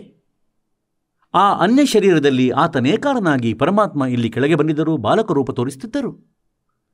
ಆ ವಿಷ್ಣವೇ ತ್ವಾ ಸೋಮಸ್ಯ ತನುರ್ ಅಸಿ ಇನ್ನೊಂದು ಶರೀರ ಮಾಲಿಕನದು. ಆ ಬಾಲಕ ರೂಪದಿ ರಾಮಾನಂದರೊಡನೆ ಹೋಯಿತು ಮೇಲಕ್ಕೆ. ಈಗ ರಾಮಾನಂದರು ಯೋಚಿಸಿದರು, ಭಗವಂತನಂತೂ ಈತ ಹೌದು, ಕುಳಿತವನು ಸಿಂಹಾಸನದ ಮೇಲೆ. ಓಹೋಹೋ, ತೇಜೋಮಯ ಶರೀರ, ಏಕೆಂದರೆ ಅಲ್ಲಿ ದಿವ್ಯನೇತ್ರ ಕೆಲಸ ಮಾಡುತ್ತದೆ. ಶರೀರವಂತೂ ಇಲ್ಲೇ ಇತ್ತು, ಆತ್ಮ ಮೇಲೆ ಹೋಯಿತು. ಆಗ ಪರಮೇಶ್ವರ ಕಬೀರರು ಬಾಲಕ ರೂಪದಲ್ಲಿ ಚಾಮರವನ್ನು ಎತ್ತಿ ಮತ್ತೊಬ್ಬ ಭಗವಂತ ನೆನೆಸಿಕೊಂಡವನ ತಲೆಯ ಮೇಲೆ, ಸಿಂಹಾಸನದ ಮೇಲೆ ಕುಳಿತವರ ಮೇಲೆ ಹೀಗೆ ಚಾಮರ ಬಿಸೊಡಗಿದರು ಹಿಂದೆ ನಿಂತು. ರಾಮಾನಂದರು ಯೋಚಿಸಿದರು, ಇವನಂತೂ ಕೆಳಗಿದ್ದ ಕಬೀರ ಬಾಲಕನು, ಇವನಂತೂ ಇಲ್ಲಿಯ ಯಾರೋ ನೌಕರನಿರಬೇಕು. ಮತ್ತೀತನು ಆ ಅಮರ ಪುರುಷ, ಅಮರ ಪರಮಾತ್ಮನು. ಆಗ ಅದೇ ಸಮಯದಲ್ಲಿ ಆ ಪರಮಾತ್ಮ ಸಿಂಹಾಸನದಿಂದ ಎದ್ದರು ಮತ್ತು 5 ವರ್ಷದ ಬಾಲಕ ಸಿಂಹಾಸನದ ಮೇಲೆ ವಿರಾಜಮಾನರಾದರು. ಮತ್ತು ಆ ಒರಿಜಿನಲ್ ಭಗವಂತ ಚಾಮರ ಬೀಸತೊಡಗಿದರು ಆ 5 ವರ್ಷದ ಬಾಲಕನ ಮೇಲೆ, ಒಬ್ಬ ಸೇವಕನ ರೀತಿ, ಒಬ್ಬ ಸರ್ವೆಂಟ್ ಥರ. ಈಗ ರಾಮಾನಂದರು ಯೋಚಿಸಿದರು, ಈ ಬಾಲಕ ಮತ್ತು ಭಗವಂತ ಈತನ ಮೇಲೆ ಹೀಗೆ, ಇವನಂತೂ ಮಗುವೆ ಅಥವಾ ಏನು ಗೊಂದಲವಿದು? ಆಶ್ಚರ್ಯಗೊಂಡು ದ್ವಂದ್ವದಲ್ಲಿ ಬಿದ್ದರು. ಇಷ್ಟರಲ್ಲಿ ಆ ತೇಜೋಮಯ ಶರೀರ ಆ 5 ವರ್ಷದ ಬಾಲಕನಲ್ಲಿ ಲೀನವಾದರು. ಅನಂತ ಕೋಟಿ ಬ್ರಹ್ಮಾಂಡದ ಸಿಂಹಾಸನದ ಮೇಲೆ ಆ 5 ವರ್ಷಗಳ ಬಾಲಕ ಕಬೀರ್ ದೇವರು ವಿರಾಜಮಾನರಾಗಿದ್ದರು. ಮತ್ತು ಆ ಪ್ರಿಯ ಆತ್ಮ ರಾಮಾನಂದ, ಆ ಶುದ್ಧಾತ್ಮ, ಶ್ರೇಷ್ಠ ಆತ್ಮ ನೋಡುತ್ತಿದ್ದಾರೆ. ಮತ್ತು ಚಾಮರ ತಂತಾನೆ ಆಟೋಮೆಟಿಕಲಿ ತಿರುಗುತ್ತಿದೆ ಗಾಳಿಯಲ್ಲಿ, ಹೀಗೆ ಆಕಾಶದಲ್ಲಿ. ಆಗ ಪರಮೇಶ್ವರರು ಹೇಳಿದರು, ಇಲ್ಲಿಂದ ಹೋದವರು ನೀವು ಸ್ವಾಮೀಜಿ, ಈಗ ಕೆಳಗೆ ಹೋಗಿ ನಾನು ಹೇಳುವ ರೀತಿಯಲ್ಲಿ ಭಕ್ತಿ ಮಾಡಿರಿ, ಹಾಗೇನೆ ನಾಮ ಪಡೆಯಿರಿ ಮತ್ತು ಸಾಧನೆಯನ್ನು ಮಾಡಿ. ಮತ್ತು ಗುರು ಮರ್ಯಾದೆ ಇಟ್ಟುಕೊಂಡಿರುವುದು ಅತಿ ಅವಶ್ಯಕ. ಇಷ್ಟು ಹೇಳುತ್ತಲೇ ಅವರನ್ನು ಮರಳಿ ಬಿಟ್ಟರು ಆತ್ಮವನ್ನು. ಬಹಳ ವೇಗದಿಂದ ಕೆಳಗೆ ಬಂತು ಅವರ ಆತ್ಮ. ಬರುತ್ತಲೇ ಕೆಳಗೆ ಶರೀರ ಇದ್ದೇ ಇತ್ತು. ಒಂದೇ ಸಾರಿ ಕಣ್ಗಳು ತೆರೆದವು. ಏನು ನೋಡಿದರು? ಎದುರಲ್ಲಿ ಅದೇ ಬಾಲಕ, 5 ವರ್ಷ ವಯಸ್ಸಿನ ಪರಮೇಶ್ವರರು ಎದುರಲ್ಲಿಯೇ ವಿರಾಜಮಾನರಿದ್ದಾರೆ. ಈಗ ಏನು ಹೇಳುತ್ತಾರೆ?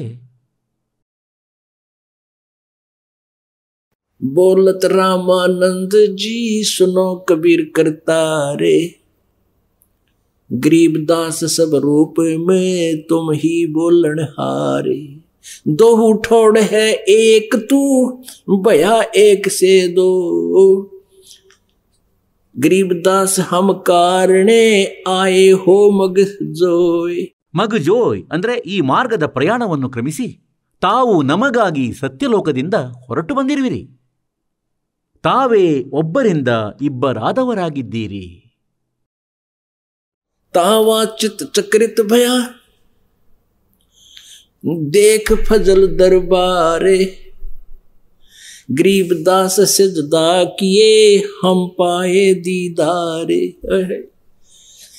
तुम स्वामी मैं बाल बुद्धि ये भरम कर्म कियो नासे, गरीबदास निज ब्रह्म तुम मेरा हो गया दृढ़ विश्वास। ಈಗ 104 ವರ್ಷಗಳ ವೃದ್ಧ ಆತ ಮಹರ್ಷಿಯಾಗಿದ್ದರು ಮತ್ತು 5 ವರ್ಷಗಳ ಕಬೀರ ಪರಮಾತ್ಮ ಯಾರನ್ನು ಧಾಣಕ ನೇಕಾರ ಎನ್ನುತ್ತಿದ್ದರು. ಅವರಿಗೆ ಹೇಳುತ್ತಾರೆ, ನೀವು ಸ್ವಾಮಿ, ನಾನು ಬಾಲಬುದ್ಧಿಯವನು, ನನ್ನ ಜ್ಞಾನವಂತೂ ಬಾಲಕನಂತಿತ್ತು ತಮ್ಮ ಜ್ಞಾನದೆದುರು, ಮತ್ತು ನೀವು ಸ್ವಾಮಿ, ನೀವು ನನ್ನ ಮಾಲೀಕರು. तुम स्वामी मैं बाल बुद्धि मेरा भरम कर्म किया नेसे, ನನ್ನ ಎಲ್ಲ ಭ್ರಮೆ ಅಲೆದಾಟ ತಾವು ನಾಶ ಮಾಡಿದಿರಿ, ನನ್ನ ಅಂಧಕಾರ ಅಳಿಸಿಬಿಟ್ಟಿರಿ. तुम स्वामी मैं बाल बुद्धि भरम कर्म किया नासे, गरीबदास निज ब्रह्म तुम मेरा हो गया दृढ़ विश्वासी। ಅಂದರೆ ನೀವೇ ಆ ತತ್ ಬ್ರಹ್ಮನು, ಪರಮಾಕ್ಷರ ಬ್ರಹ್ಮನು. ಗೀತೆ ಅಧ್ಯಾಯ ಸಂಖ್ಯೆ 7 ಶ್ಲೋಕ 29ರಲ್ಲಿ ಆತನ ವಿಷಯದಲ್ಲಿ ಹೇಳಲಾಗಿದೆ. ತಾವೇ ಆಗಿದ್ದೀರಿ ಆ ಪರಮಾಕ್ಷರ ಬ್ರಹ್ಮನು. 8ನೇ ಅಧ್ಯಾಯದ 3ನೇ ಮಂತ್ರದಲ್ಲಿ ಆತನ ವಿಷಯದಲ್ಲಿ ಹೇಳಲಾಗಿದೆ. ಈಗ ನೀವೇ ನಿಜ ಬ್ರಹ್ಮನು, ನನಗಾಯಿತು ದೃಢ ವಿಶ್ವಾಸ. सुन बे सुन से तुम परे उरे हो हमरे तीरी, दास गरीब सरबंग में अवगत सत कबीरी। कोटि कोटि सजदा किए कोटि कोटि प्रणाम, गरीबदास अनहद अदर हम पर से तुम धाम। ಹೇ ಪರಮಾತ್ಮ, ನಾನು ತಮ್ಮ ಲೋಕ ನೋಡಿಬಿಟ್ಟೆ, ತಮ್ಮ ಧಾಮ ನೋಡಿದೆ. ಎಲ್ಲಿ ತಾವು ಇರುತ್ತೀರಿ? ಆ 3ನೇ ಧಾಮದಲ್ಲಿ. बोलत रामानंद जी सुन कबीर करतारे, गरीबदास सब रूप में तुम ही बोलन हारे। ತಮ್ಮ ಶಕ್ತಿಯ ಹೊರತು ಮಾಲೀಕ ಇಲ್ಲಿ ಒಂದು ಎಲೆ ಕೂಡ ಅಲುಗಾಡದು. ಎಲ್ಲ ಜೀವಗಳು ತಮ್ಮ ಶಕ್ತಿಯಿಂದ ಮಾತಾಡುತ್ತವೆ. ಈ ಮಣ್ಣಿನ ಗೊಂಬೆ ಮಾತಾಡಬಲ್ಲದೆ? ಹೇ ದಾತ, ತಮ್ಮ ಶಕ್ತಿಯೇ ಎಲ್ಲದರಲ್ಲೂ ಪ್ರವೇಶವಾಗಿದೆ.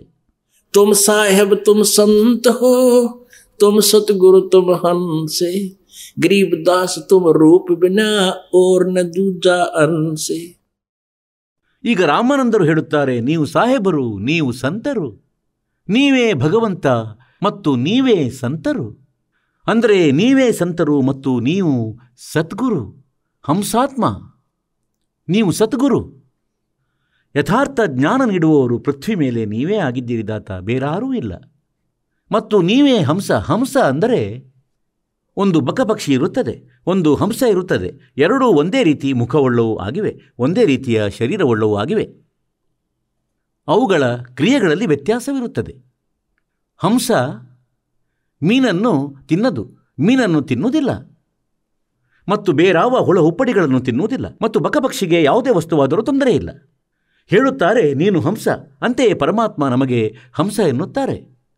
मेरे हंसा बाई हंस रूप था जब तू आया। ಹಂಸ ಎಂದರೆ ಎಲ್ಲ ಕೆಟ್ಟದನ್ನು ಬಿಟ್ಟವರು. ಮತ್ತು ಹಂಸ ಪಕ್ಷಿಯಲ್ಲಿ ಮತ್ತೊಂದು ಗುಣವಿರುತ್ತದೆ. 1 ಗ್ಲಾಸ್ ಹಾಲಲ್ಲಿ 1 ಗ್ಲಾಸ್ ನೀರು ಹಾಕಿ ಅದರ ಮುಂದಿಡಿ, ಅದು ಅದರಿಂದ ಹಾಲನ್ನು ಮಾತ್ರ ಕುಡಿಯುವುದು ಮತ್ತು ನೀರನ್ನು ಬಿಟ್ಟುಬಿಡುವುದು. ಹಾಲು ನೀರನ್ನು ಸೋಸುತ್ತದೆ. ಹಾಗೆಯೇ ಆ ಪುಣ್ಯ ಆತ್ಮ, ಆ ಭಕ್ತರಿರುತ್ತಾರೆ, ಅವರು ಹಾಲು ನೀರನ್ನು ಸೋಸುತ್ತಾರೆ, ಯಥಾರ್ಥ ಭಕ್ತಿಯನ್ನು ಮಾಡುತ್ತಾರೆ, ಕೆಟ್ಟದನ್ನು ಮಾಡುವುದಿಲ್ಲ. ಅಂತಹವರನ್ನು ಹಂಸ ಎನ್ನುತ್ತಾರೆ. ಹೇಳುತ್ತಾರೆ, ಹಂಸ ಕೂಡ ದಾತ ನೀವೇ ಆಗಿದ್ದೀರಿ. ನೀವೇ ಒಂದು ಶುದ್ಧ ಭೂಮಿಕೆಯನ್ನು ಮಾಡುತ್ತಿದ್ದೀರಿ, ಒಬ್ಬ ಸದ್ಗುರುವಿನ, ಒಬ್ಬ ಜಗದ್ಗುರುವಿನ. ಮತ್ತು ನೀವೇ ಪರಮಾತ್ಮರಾಗಿರುವಿರಿ, ನೀವೇ ಸಂತರಾಗಿರುವಿರಿ. तुम साहेब, ಪರಮೇಶ್ವರ. ಸಾಹೇಬ್ ಅಂದರೆ ಪರಮೇಶ್ವರ. तुम साहेब तुम संत हो, तुम सतगुरु तुम हंस, गरीबदास तुम रूप बिना और न दूजा अंश। मैं भगता मुक्ता भया, कर्म कुंद भयो नाश, गरीबदास अवगत मिल गए मेरे मिट गई मन की बांस।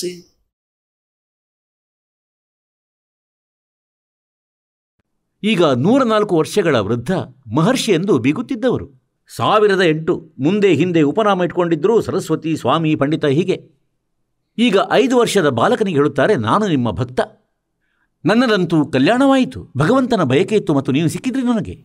मैं भक्त मुक्ता भया और भरम कर्म भयो नाश। ನನ್ನದಂತೂ ಎಲ್ಲ ಶಂಕೆಗಳು ಮುಗಿದವು ಮಾಲೀಕ, ತಮ್ಮನ್ನು ಸಾಕ್ಷಾತ್ ನೋಡಿ. ಗರೀಬ್ ದಾಸರು ಹೇಳುತ್ತಾರೆ, ರಾಮಾನಂದರು ಹೀಗೆ ಹೇಳಿದರು, गरीबदास अवगत मिले ये मिट गई मन की बांस। ಮನಸ್ಸಿನ ಶಂಕೆಗಳು ಕೊನೆಗೊಂಡವು, ಇದು ಹೀಗಲ್ಲ ಹಾಗಲ್ಲ ಮತ್ತು ಅಲ್ಲಿಗೆ ಹೋಗುವೆ ವಿಷ್ಣು ಲೋಕಕ್ಕೆ, ಇದು ಉಪಯೋಗದ ಮಾತೇ ಅಲ್ಲ. दो ठोर है एक तू, भया एक से दो, गरीबदास हम कारणे तुम आए हो मगजो। ಈಗ ಪರಮಾತ್ಮ ಹೇಳುತ್ತಾರೆ, गोता मारू स्वर्ग में जा बैठूं पाताले, कह कबीर ढूंढता फिरूं अपने हीरे मोती लाल।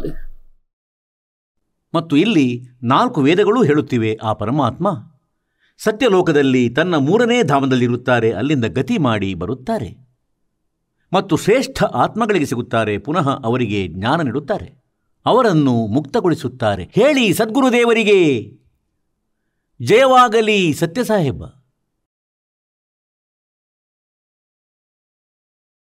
ಪರಮಪಿತ ಪರಮಾತ್ಮ ಪೂರ್ಣ ಬ್ರಹ್ಮ ಸರ್ವ ಸೃಷ್ಟಿ ರಚನಾಕಾರ ಕುಲದ ಮಾಲೀಕ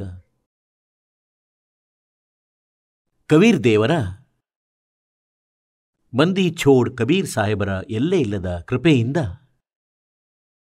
ತಮ್ಮೆಲ್ಲರಿಗೆ ಈ ಸತ್ಸಂಗವನ್ನು ಕೇಳಲು ಸಿಗುತ್ತಿದೆ. ಸತ್ಸಂಗದಿಂದ ನಮಗೆ ತಿಳಿಯುತ್ತದೆ ಏನೆಂದರೆ, ನಾವು ಯಾರು, ಎಲ್ಲಿಂದ ನಾವು ಬಂದಿರುವೆವು. ನಮ್ಮ ಇಲ್ಲಿ ಈ ಕಾಲನ ಲೋಕದಲ್ಲಿ ಜೀವಿಸುವ ಮತ್ತು ಸಾಯುವ ಇದು ಏನು ಪ್ರೊಸೀಜರ್ ಆಗಿದೆ? ಯಾವುದೇ ಪ್ರಾಣಿಯನ್ನು ನಾವು ನೋಡ್ತೇವೆ, ಯಾವುದೂ ಕೂಡ ನೆಮ್ಮದಿಯಿಂದ ಜೀವನ ಜೀವಿಸುತ್ತಿಲ್ಲ.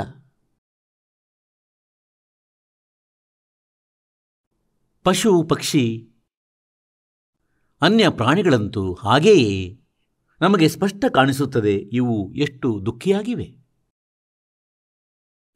ಮಾನವ ಶರೀರವನ್ನು ನಾವು ಪ್ರಾಪ್ತಿಸಿ ಇದನ್ನು ಯೋಚಿಸುತ್ತೇವೆ ಏನೆಂದರೆ ನಾವು ಸುಖಿಯಾಗಿದ್ದೇವೆ. ಆದರೆ ನಾವು ಮರೆಯುತ್ತೇವೆ ಈ ತತ್ವಜ್ಞಾನದ ಅಭಾವದಿಂದ ಏನೆಂದರೆ ನಾವು ಜೀವಿಯಾಗಿದ್ದೇವೆ. ಕೇವಲ ಆಕಾರದ ಅಂತರವಿದೆ, ಮೆಟೀರಿಯಲ್ ಅದೇ ಆಗಿದೆ. ಎಲ್ಲ ವಿಕಾರಗಳು ಅವೇ ಆಗಿವೆ, ಯಾವುವು ಅನ್ಯ ಪ್ರಾಣಿಗಳಲ್ಲಿ ಇವೆ. ಆದರೆ ಮಾನವ ಶರೀರದ ಒಂದು ವಿಶೇಷತೆ ಇದೆ, ಏನೆಂದರೆ ನಾವಿದರಿಂದ ಪರಮಾತ್ಮನನ್ನು ಪ್ರಾಪ್ತಿಸಬಲ್ಲೆವು. ನಾವು ಈ ಕಷ್ಟದಿಂದ ಬಿಡುಗಡೆಯನ್ನು ಪ್ರಾಪ್ತಿಸಬಲ್ಲೆವು. ಜನ್ಮ ಮೃತ್ಯುವಿನ ರೋಗವನ್ನು ನಾವು ಶಾಶ್ವತವಾಗಿ ಸಮಾಪ್ತಿಗೊಳಿಸಬಲ್ಲೆವು. ಪರಮಾತ್ಮ ನಮಗೆ ಸ್ಮರಣೆ ನೀಡುತ್ತಾರೆ ಏನೆಂದರೆ, ನೀವು ಇಂತಹ ತಪ್ಪು ಸ್ಥಾನದಲ್ಲಿ ಇರುತ್ತಿದ್ದೀರಿ, ಎಲ್ಲಿ ಸುಖವೆಂಬ ನಾಮದ ವಸ್ತುವೇ ಇರುವುದಿಲ್ಲ ಮತ್ತು ತಾವುಗಳು ಸುಖದ್ದೇ ಹುಡುಕಾಟದಲ್ಲಿ, ಸುಖ ಪ್ರಾಪ್ತಿಗಾಗಿಯೇ ತಾವು 100 ಪ್ರಯತ್ನ ಮಾಡುತ್ತಿದ್ದೀರಿ. ಯಾರ ಬಳಿ ಸಂತಾನ ಇಲ್ಲ ಆತ ಯೋಚಿಸುತ್ತಾನೆ ಏನೆಂದರೆ, ಹೇ ಪರಮಾತ್ಮ, ಒಬ್ಬ ಬಾಲಕನಾಗಲಿ, ನಾನು ಸುಖಿಯಾಗುವೆ. ಈಗ ಯಾರಿಗೆ ಮಕ್ಕಳಿದ್ದಾರೆ ಅವರಲ್ಲಿ ಕೇಳಿ ಅವರೆಷ್ಟು ಸುಖಿಗಳೆಂದು. ಒಂದನ್ನು ಬಿಡಿ, ಯಾರಿಗೆ 4 ಇದ್ದಾರೆ ಅವರಲ್ಲೂ ಕೇಳಿ ಅವರೆಷ್ಟು ಸುಖಿಗಳೆಂದು. ಕುರುಡ ಯೋಚಿಸುತ್ತಾನೆ, ನನಗೆ ಕಣ್ಗಳು ಬರಲಿ, ಹೇ ಭಗವಂತ. ಆತ ಏನೂ ಕೇಳೋದಿಲ್ಲ ಭಗವಂತನಲ್ಲಿ, ಕೇವಲ ಕಣ್ಗಳನ್ನು ಬೇಡುತ್ತಾನೆ. ಈಗ ಕಣ್ಗಳುಳ್ಳವರನ್ನು ನೋಡಿ ಯಾರು ಸುಖಿಯಾಗಿದ್ದಾರೆ? ಇದೇ ರೀತಿ ಯಾರ ಬಳಿ ಧನವಿಲ್ಲ ಆತ ಧನವನ್ನು ಬೇಡುತ್ತಾನೆ.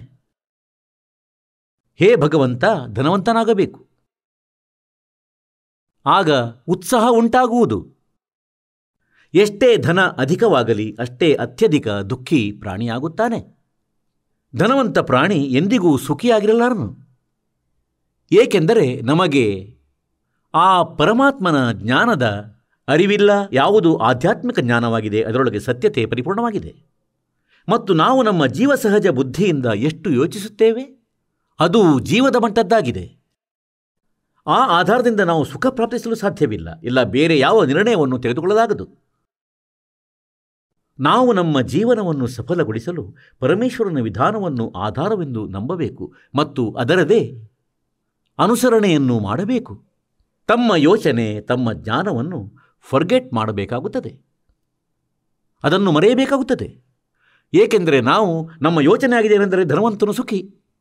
ಧನವಂತ ಯೋಚಿಸ್ತಾನೇನೆಂದರೆ ರಾಜ ಜನರು ಸುಖಿಯಾಗಿರಬಹುದು, ನಾನು ಮಂತ್ರಿಯಾಗುವೆ, ಮುಖ್ಯಮಂತ್ರಿ ಆಗುವೆ. ಅದಕ್ಕಾಗಿ ಗೊತ್ತಿಲ್ಲ ಅದೆಷ್ಟು ಹಣ ವ್ಯಯ ಮಾಡುತ್ತಾನೆ ಆತ ಒಂದು MLA MP ಆಗಲಿಕ್ಕಾಗಿ. ಮತ್ತು ರಾಜನಿಗೆ ಸ್ವಪ್ನದಲ್ಲೂ ಸುಖವಿರುವುದಿಲ್ಲ. ಆದರೆ ನಮ್ಮ ಮನುಷ್ಯ ಸಹಜವಾದ ಆ ಮಟ್ಟವೇನಿದೆ ಅದರ ಬಗ್ಗೆ ಮಾತ್ರ ನಾವು ಆಲೋಚಿಸುತ್ತೇವೆ. ಈ ಮೊದಲಿನ ರಾಜ ಜನರು ಆನೆಗಳ ಮೇಲೆ ಸವಾರಿ ಹೋಗುತ್ತಿದ್ದರು. ಅವರ ಮೇಲೆ ನೌಕರ ಛತ್ರಿ ಇಡುತ್ತಿದ್ದರು ನೆರಳಿಗಾಗಿ. ದೊಡ್ಡ ಛತ್ರಿ, ಬೆಳ್ಳಿಯದ್ದು, ಚಿನ್ನದ್ದು. ಮುಂದೆ ಹಿಂದೆ ಸೇನೆ ನಡೆಯುತ್ತಿತ್ತು, ಬ್ಯಾಂಡ್ ವಾದ್ಯ ಮೊಳಗುತ್ತಿತ್ತು. ಆಗ ಸಾಮಾನ್ಯ ವ್ಯಕ್ತಿ ಬಹಳ ಪ್ರಭಾವಿತನಾಗುತ್ತಿದ್ದ. ರಾಜ ಬಹಳ ಸುಖಿ, ಆದರೆ ಆತನಿಗೆ ಸ್ವಪ್ನದಲ್ಲೂ ಸುಖವಿರುವುದಿಲ್ಲ. ಹೀಗೆಯೇ ಯಾರೋ ಮಂತ್ರಿ, ಪ್ರಧಾನಮಂತ್ರಿ, ಮುಖ್ಯಮಂತ್ರಿ ಅಥವಾ ಅನ್ಯ ಪೋಸ್ಟ್ ಪ್ರಾಪ್ತಿಸಿ ನಾವು ಇದನ್ನು ಯೋಚಿಸುತ್ತೇವೇನೆಂದರೆ ಈತನು ಬಹಳ ಸುಖಿಯಾಗಿರುವನು. ಆತನಂತಹ ದುರ್ಗತಿಯ ಪ್ರಾಣಿ ಬೇರೆ ಇಲ್ಲ. ಸ್ವಪ್ನದಲ್ಲೂ ಸುಖವಿಲ್ಲ ಈ ವ್ಯಕ್ತಿಗಳಿಗೆ. ಮತ್ತು ವರ್ತಮಾನದ ಕಲಿಯುಗದ ಮಂತ್ರಿ, ಮುಖ್ಯಮಂತ್ರಿ, ಪ್ರಧಾನಮಂತ್ರಿ ಇವರುಗಳ ಅಕ್ಕಪಕ್ಕದಲ್ಲೂ ಸುಖವೆಂಬುದಿಲ್ಲ.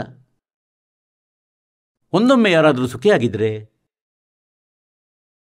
ಪರಮಾತ್ಮ ಮುಕ್ತಿದಾತನ ಜ್ಞಾನದ ಮೇಲೆ ಆಧಾರಿತವಾಗಿ ಹೋಗಿದ್ದಾರೆ. ಕಬೀರ ಪರಮೇಶ್ವರರ ತತ್ವಜ್ಞಾನದ ಮೇಲೆ ಆಧಾರಿತವಾದವರು, ಅವನಿಂದ ಪರಿಚಿತವಾದವರು. ಮತ್ತು ಯಾರು ಪರಮಾತ್ಮನ ಸತ್ಯನಾಮವನ್ನು ಜಪ ಮಾಡುತ್ತಾರೆ ಆ ಪ್ರಾಣಿ ಸುಖಿಯಾಗಿ ಇರುವನು. ಆ ಪ್ರಾಣಿ ಸುಖಿಯಾಗಿದ್ದಾನೆ ಮತ್ತು ಇರುವನು ಮತ್ತು ಆತನದೇ ಮೋಕ್ಷವಾಗುವುದು. भाई तन दर सुखिया कोई न देखा, जो देखा सो दुखिया हो।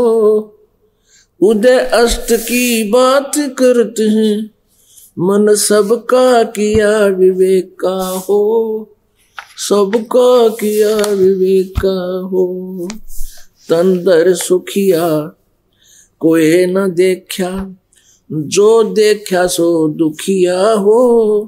उदय अष्ट की बात करते हैं, मन सबका किया विवेका हो, सबका किया विवेका हो। घाटे बाधे सब जग दुखिया, के गृहस्थी बैरागी हो। घाटे बाधे सब जग दुखिया, के गृहस्थी बैरागी हो। सुख देव ने दुख के डर से गर्भ में माया त्यागी हो, गर्भ में माया त्यागी हो। तंदर सुखिया कोई न देखा, जो देखा सो दुखिया हो। उदय अस्त की बात करते हैं, मन सबका किया विवेका हो, सबका किया विवेका हो।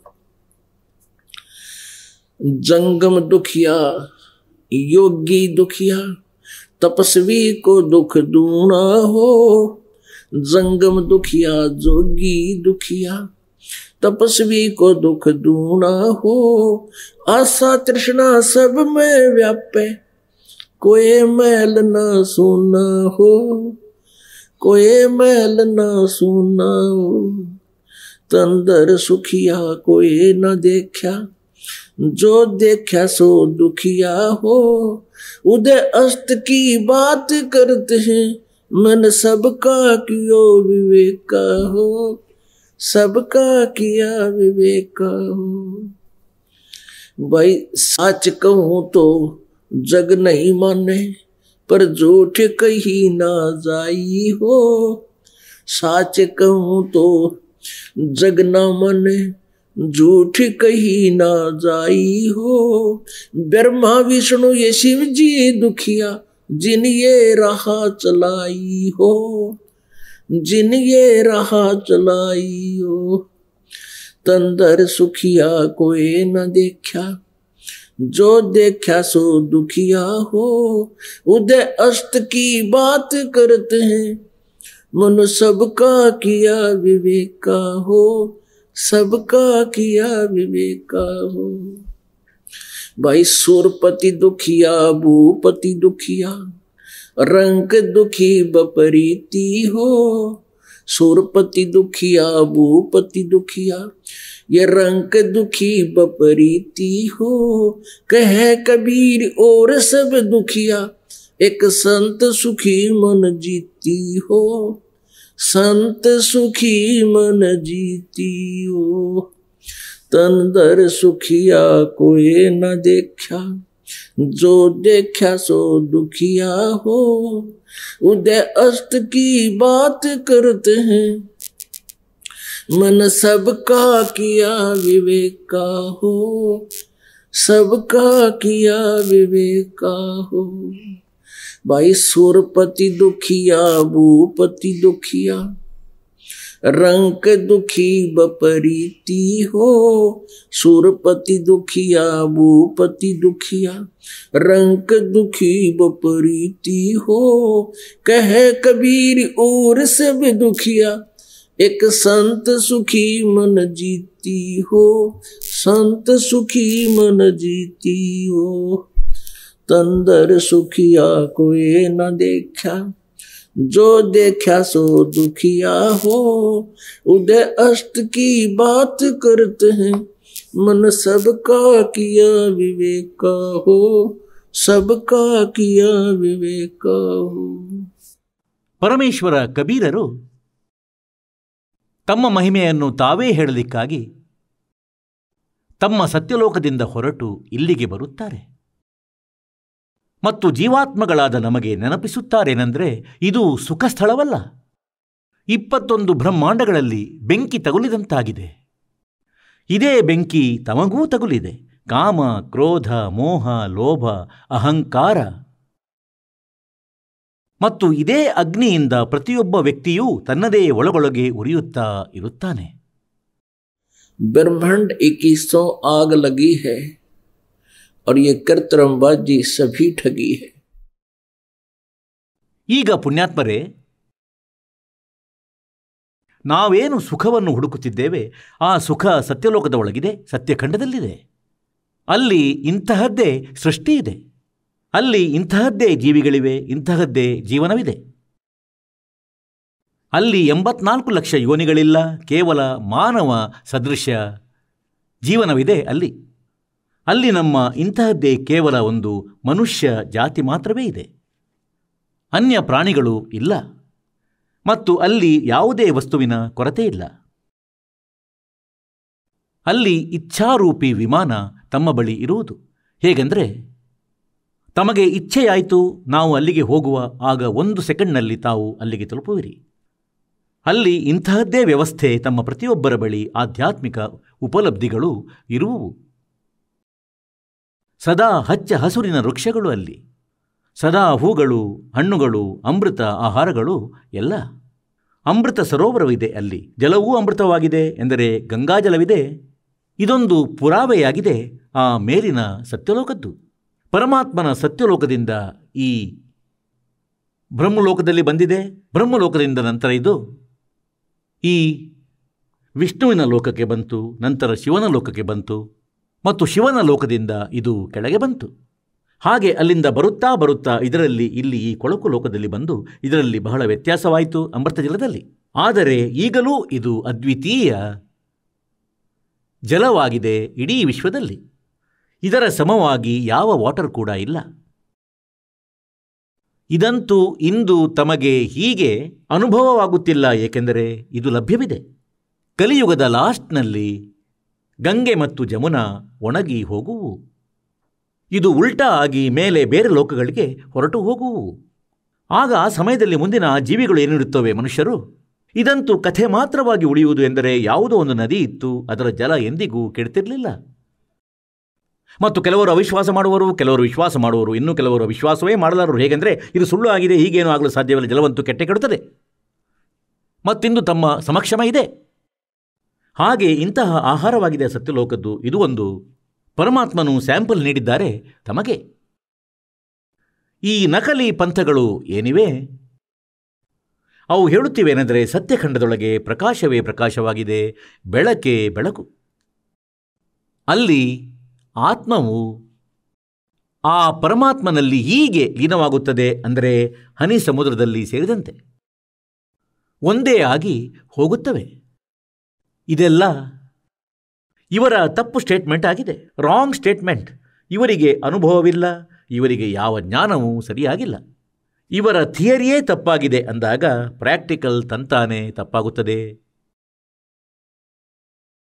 ಹಾಗಾದರೆ ಪುಣ್ಯಾತ್ಮರೇ, ಒಂದೊಮ್ಮೆ ಹೀಗಾದರೆ ಅಂದರೆ ಅಲ್ಲಿ ಏನೂ ಇಲ್ಲ. ಆಗ ಯಾರಿಗೆ ಇಷ್ಟವಾಗುವುದಲ್ಲಿ ಹೋಗಲು? ಕನಸಲ್ಲೂ ಕೂಡ ಇಷ್ಟವಾಗುವುದಿಲ್ಲ. ಬೇಕಾದರೆ ಎಷ್ಟೇ ಮಾತಾಡ್ತಿರಬಹುದು ವ್ಯಕ್ತಿ. ಈಗ ಯಾರೋ ಹೇಳ್ತಾರೆ ಸಮುದ್ರದಲ್ಲಿ ಜಿಗಿದು ಬಿಡು, ಉದ್ಧಾರವಾಗುವುದು. ಇಷ್ಟು ಮೂರ್ಖರು ಯಾರಿದ್ದಾರೆ ಸಮುದ್ರದಲ್ಲಿ ಜಿಗಿಯಲು? ಪ್ರತ್ಯಕ್ಷ ಕಾಣುತ್ತದೆ, ಮುಳುಗಿ ಸಾಯುವಂತಹ ವಿಷಯ. ಮತ್ತೂ ಕೂಡ ಶ್ರದ್ಧಾಳುಗಳು ಅಲ್ಲಿ ಹೊಂದಿಕೊಂಡು ಕುಳಿತಿದ್ದಾರೆ.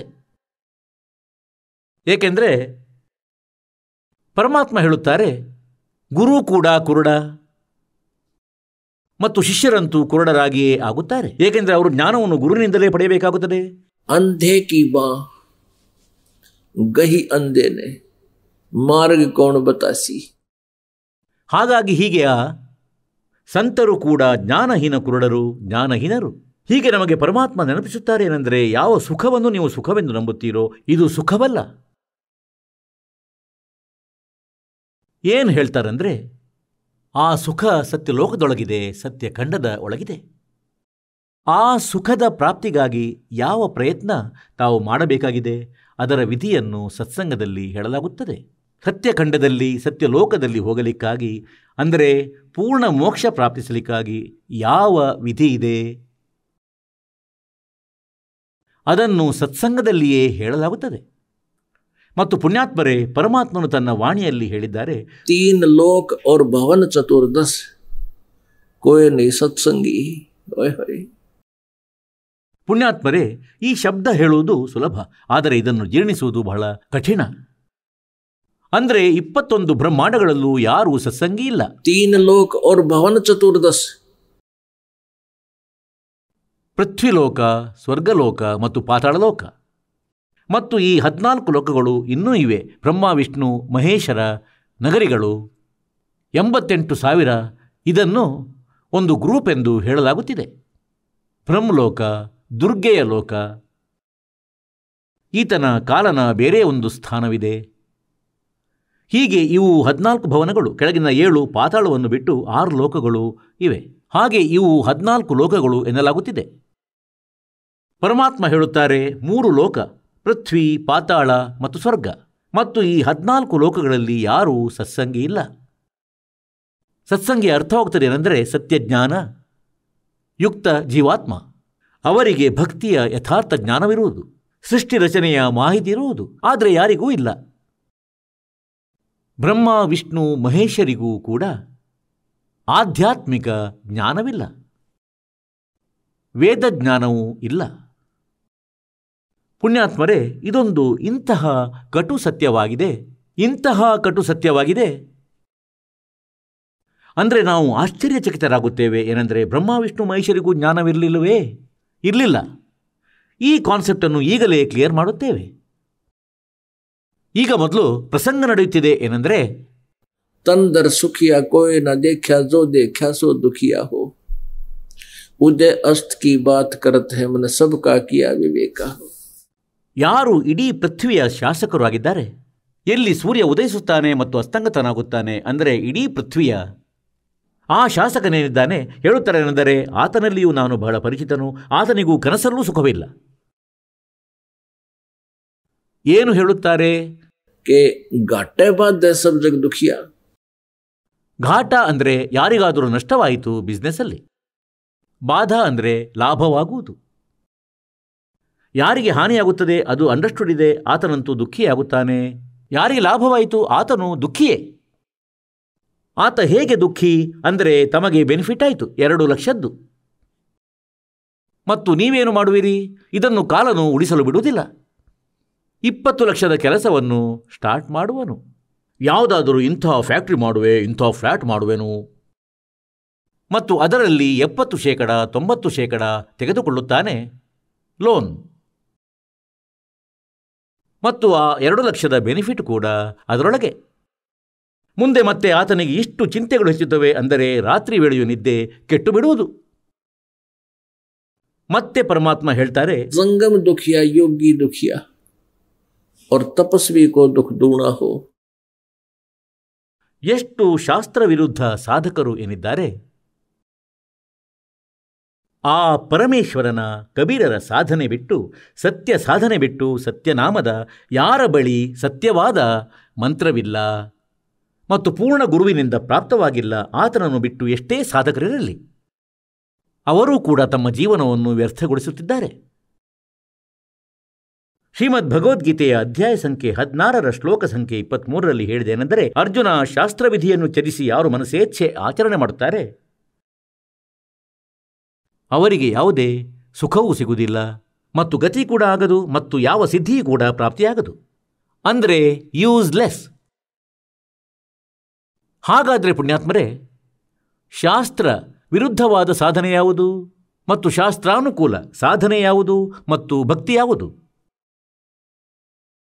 ಅದನ್ನು ಗೀತೆ ಅಧ್ಯಾಯ ಸಂಖ್ಯೆ 16 ಶ್ಲೋಕ 24ರಲ್ಲಿ ಸ್ಪಷ್ಟಪಡಿಸಿದೇನೆಂದರೆ, ಇದರಿಂದ ನಿನಗಾಗಿ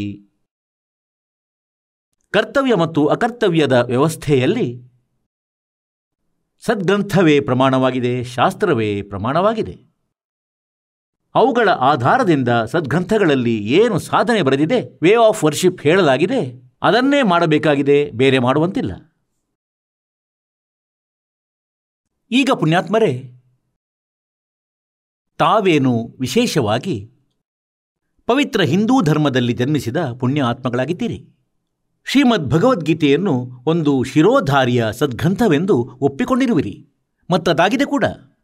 ಆದರೆ ಅದರ ಪಾಠ ಕೂಡ ಮಾಡುತ್ತಿದ್ದರು ಮತ್ತು ಸಾಧನೆಗಳನ್ನು ಅದರ ವಿರುದ್ಧ ಮಾಡುತ್ತಿದ್ದರು. ಈಗ ಅಂತೆಯೇ ಶ್ರೀಕೃಷ್ಣನ ಪೂಜಾರಿ ಇದ್ದಾರೆ. ಅವರು ನಾಮ ಜಪಿಸುತ್ತಾರೆ, ಹರೇ ಕೃಷ್ಣ ಕೃಷ್ಣ ಕೃಷ್ಣ ಹರೇ ಹರೇ, ಹರೇ ರಾಮ ರಾಧೇ ಶ್ಯಾಮ ರಾಧೇ ರಾಧೇ ಶ್ಯಾಮ್ ಮಿಲಾದೆ.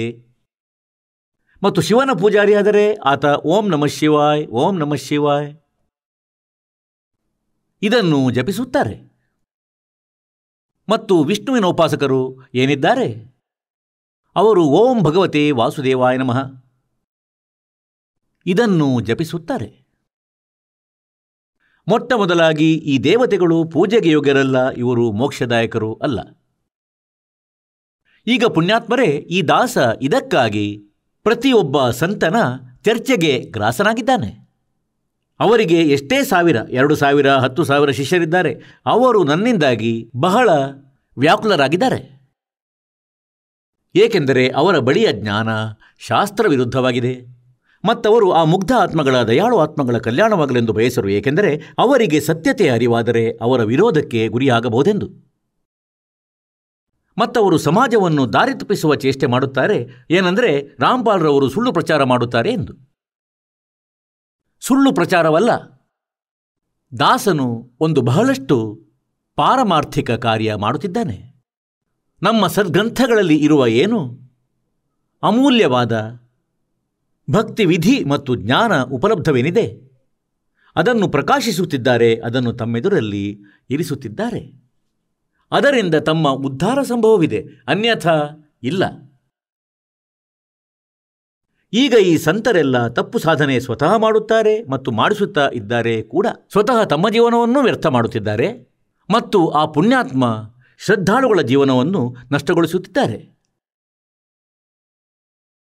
ಈಗ ಯಾವುದೇ ವೇ ಆಫ್ ವರ್ಷಿಪ್ ಸಾಧನೆಗಳು ನಮ್ಮ ಸದ್ಗ್ರಂಥಗಳಲ್ಲಿ ವಿದ್ಯಮಾನವಾಗಿವೆ. ನಾವು ಅದನ್ನೇ ಮಾಡಬೇಕಾಗಿತ್ತು. ಮತ್ತೆ ತದನಂತರ ಆ ಸಾಧನೆಯ, ಆ ನಾಮದ ಜಪದ ವಿಧಿ ಹೇಳುವ ಅಧಿಕಾರಿ ಕೂಡ ಅವಶ್ಯಕರಾಗಿದ್ದಾರೆ.